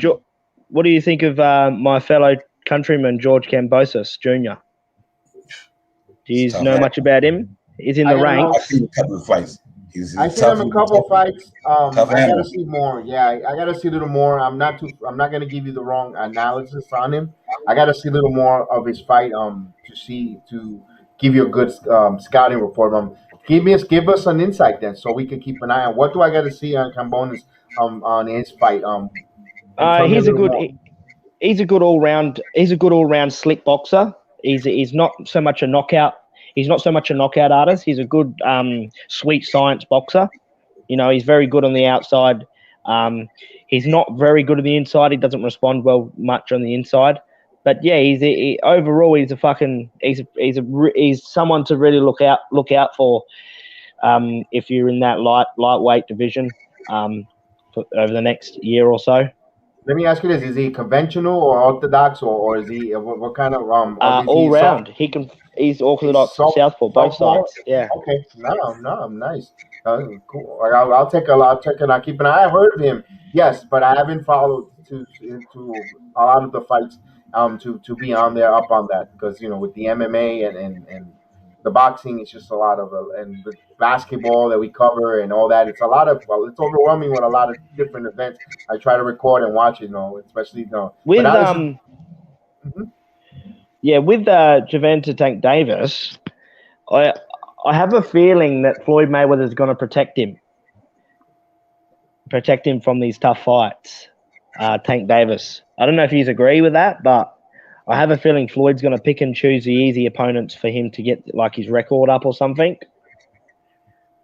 But that's just what I think with that guy. I don't like him. I think he's a smart ass. But what do you lads think of him? that's one of my favorites, to be honest with you. Kangaroo. Oh, I is like him. it? Yeah, because I think the problem is that he came from some really rural neighborhood, bad neighborhood. And for that kid, he's humble. Despite the fact that you see where he came from when he grew up, and he's always got a smile on his face. He knows where he appreciates where he has come and where he's been through with his talent as water. And I kind of like his personal backstory, the way he has persevered and become, according to what we say, like American dream, like taking his talent and become superior. Just making generation wealth changing money with his God given talent. He could have been just another person to fall into statistic and just be like, just another person from the neighborhood. But no, he overcame and he stuck with his talent and he took it and he became what he became. And that's why I like Javante Davis a lot. Yeah. Plus the skill, you can't knock a man's skill. Like me, what you do outside the ring, is different stroke for different folks. Everybody don't get down the same. What we focus on is what he doing in the ring, and in the ring, the boy can get down. You know what I mean? Because Yeah. I understand he and Floyd Mayweather came. I know a lot of people don't like Floyd Mayweather because he's brashy. I get all that. But you can't take the fact that man undefeated. You can't take the fact that Devontae Davis get in that ring and he handles his business. You know what I mean? So from that standpoint, I get it. And that's why like a lot of these, we like to kind of deal with the real talk of the fight, the skill set. Because everybody not gonna like a person for what they are, who they are, or what they stand for. But when he get in that ring, that's where it count at. And right now, I think he's a promoter, he's a wise man, he's a businessman, and he's a great boxer. He gonna make sure Devontae Davis' career go the right way because sometimes you live in a short type of lifespan as a boxer. You can go in that ring, get knocked out, you won't make no money. You know what I mean? So he's gonna groom that kid the right way because that's what Floyd Mayweather do. His father, his uncles, they groomed him the right way. They're gonna groom Devontae, despite where he might come from and what he might sound like. He might be kind of crazy in certain ways, but they're gonna make sure when he in that ring that boy can get down. And I do think, I do think he can get down though. I don't know. They might do it, Kangaroo, just because it's a business too. You know what I mean? Yeah. And not just what I think it's a business, and I think they might do it from that. Well, he's a really good boxer. He's a really good boxer, and he hits hard too. Like he'll get you, and you go down, and you're staying down. I like that, my man. I liked it, man. Oh my God, I like when the last fight, the one he beat my man. I just thought that that young man was coming up special. He's gonna be special. I just think Devontae Davis took it to him. I meant to say, but I like that, my man. Though I always liked his fighting skills. I thought he was nice. Alexander Usyk versus Anthony Joshua. Who's got it? No, I think Joshua. Joshua win that one. Joshua wins that one. Yeah. Joshua's good, man. I personally, it's not my cup of coffee, Joshua, but he's good. I gotta give him credit where credit is due and give him his compliments. He is a hell of a boxer. Give him his prop. He's a hell of a boxer who can box and has power, and he's a good heavyweight fighter. He's really good. As much as I would like to see Wilder knock his ass, but I just want. I gotta give him his. I just can't say anything. I can't find myself to say. Negative. Yeah. Where do you guys? Maybe Divine might be able to answer this one because you probably been around boxing a little longer and you've watched a lot more historical fights and all that. So I was just sitting here the other day and I was just thinking to myself. So when Tyson Fury fought Vladimir Klitschko in 2015, he won all those belts that AJ has, correct? Mhm. Right. Yep. And then he went away from boxing due to his mental health and some sort of court case or whatever. And so he vacated all the belts, and then Joshua went against Vladimir Klitschko for all those belts. Then Fury came back, took a couple of easy fights, then fought Wilder again and again, right? AJ won those belts against Klitschko. AJ's defended them a couple of times. Wilder won Fury won the WBC. So when you really look at it, Tyson Fury is the lineal heavyweight champion of the world. He's got all the belts because he's never lost those belts in the ring. So like he was never defeated in the ring for what the belts that AJ has. So theoretically, at the moment, he is has all the belts. Well, Does that have any? He is considered the linear champion, also. Is that? But is that right though? Like, is he in his right to say he's a lineal champion? He didn't lose in the floor. He didn't lose. He just lost because of the politics and not making his commitment to fighting. He had to vacate it. You know how it goes with. He got a strip. He had a strip because he was out too long. But technically, I understand what you're saying. Yeah, from the rules standpoint of the game, he's not considered that from the rules. But if you want to just go off of, because of what we may think because he didn't lose, then to me he is the undisputed. He would be undisputed. But the rules of the game don't allow him to be the undisputed. But he's the undisputed to me. It's kind of like Divine. Me and Divine going. It's kind of like Divine going head to head with BX Sport. Right, and then Divine loses those belts, not by his own fault, but for mental health problems. And then me and BX Sports fight for the belts that Divine won, and then I win the belts. Divine comes back and fights BX again, but I've got the belts that Divine won. He never lost them. Imagine that. So I have to fight you. I have to fight you. Right. That would play on my mind.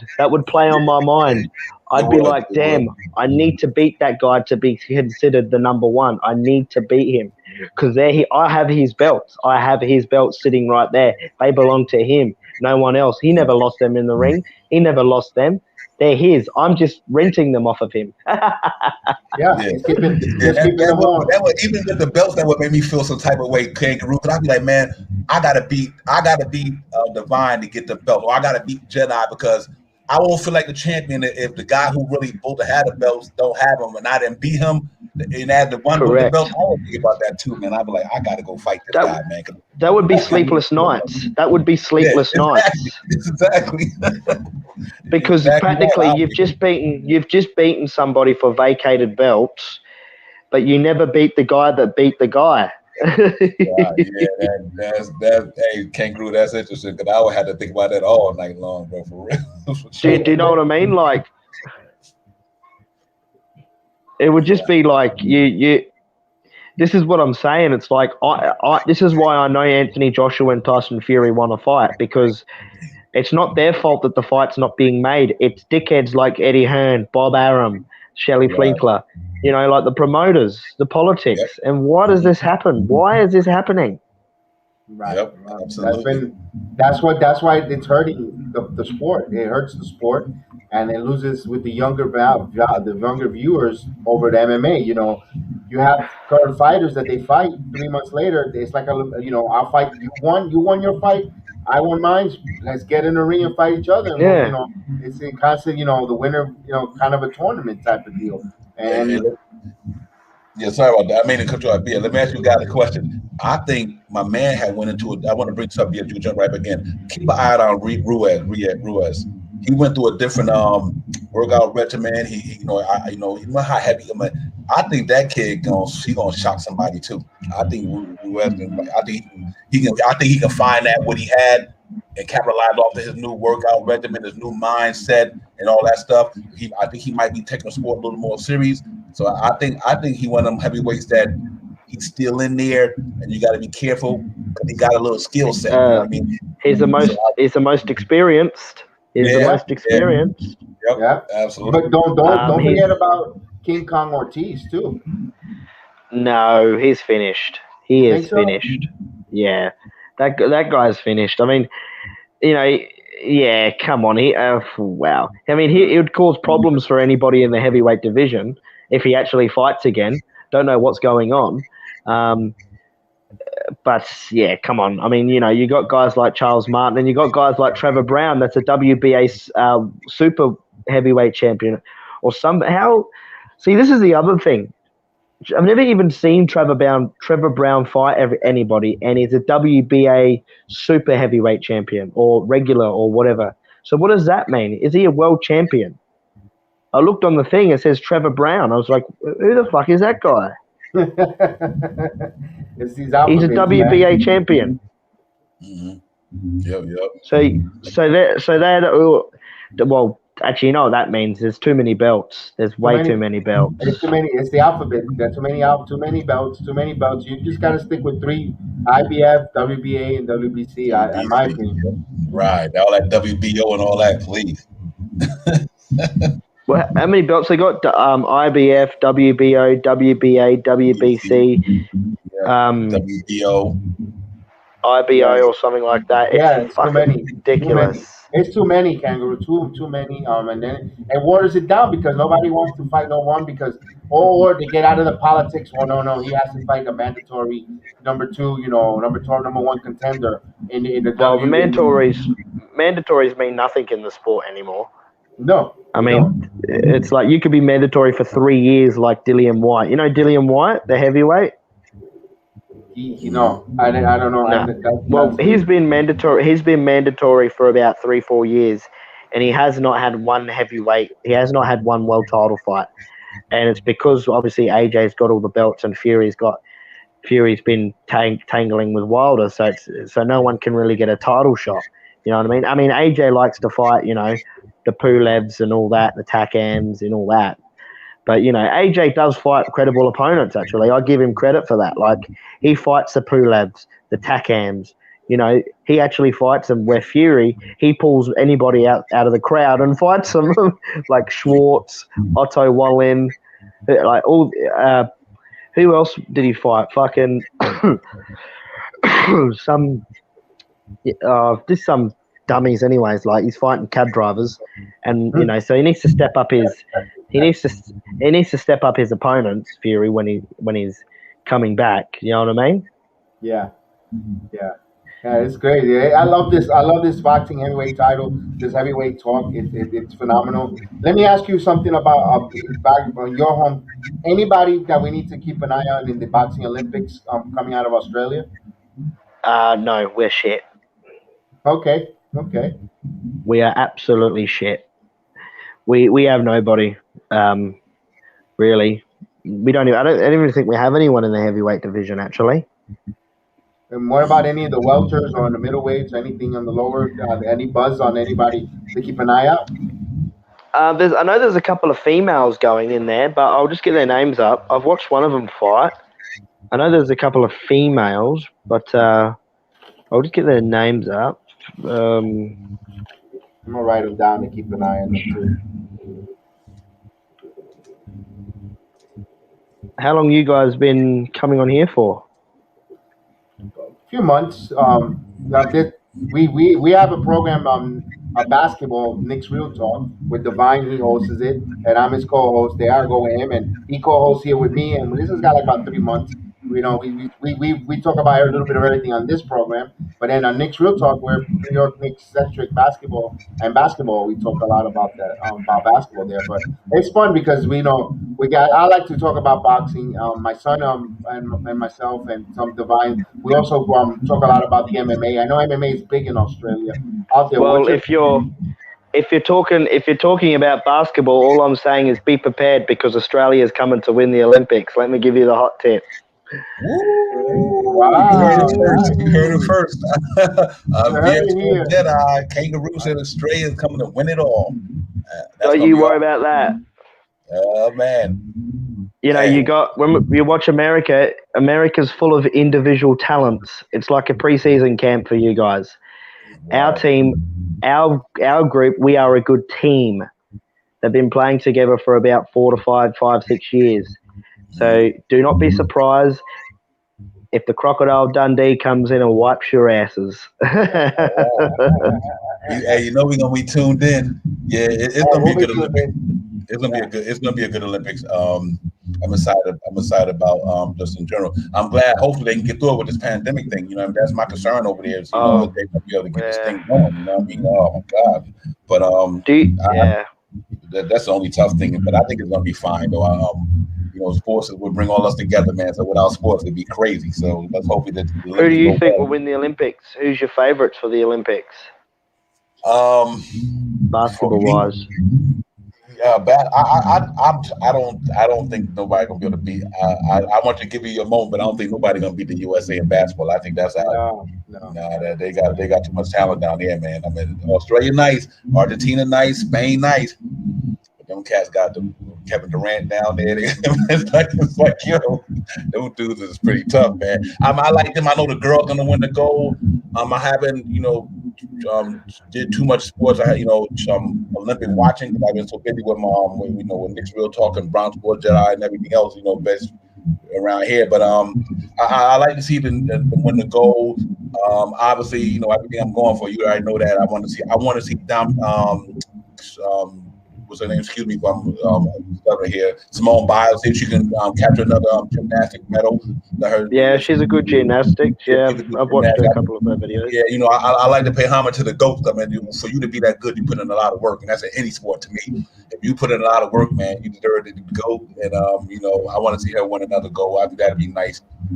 I want to see some track and field. I'm sorry, Sharif didn't make it, because of that situation. But I love the track and field. I think that's going to be pretty exciting there. So we'll see, man. I'm looking forward to it, though. I'm looking forward to Tokyo. Yes, you fellas, I have to head off. I've got to make some breakfast for the kids. All right, hey man, it's been a pleasure.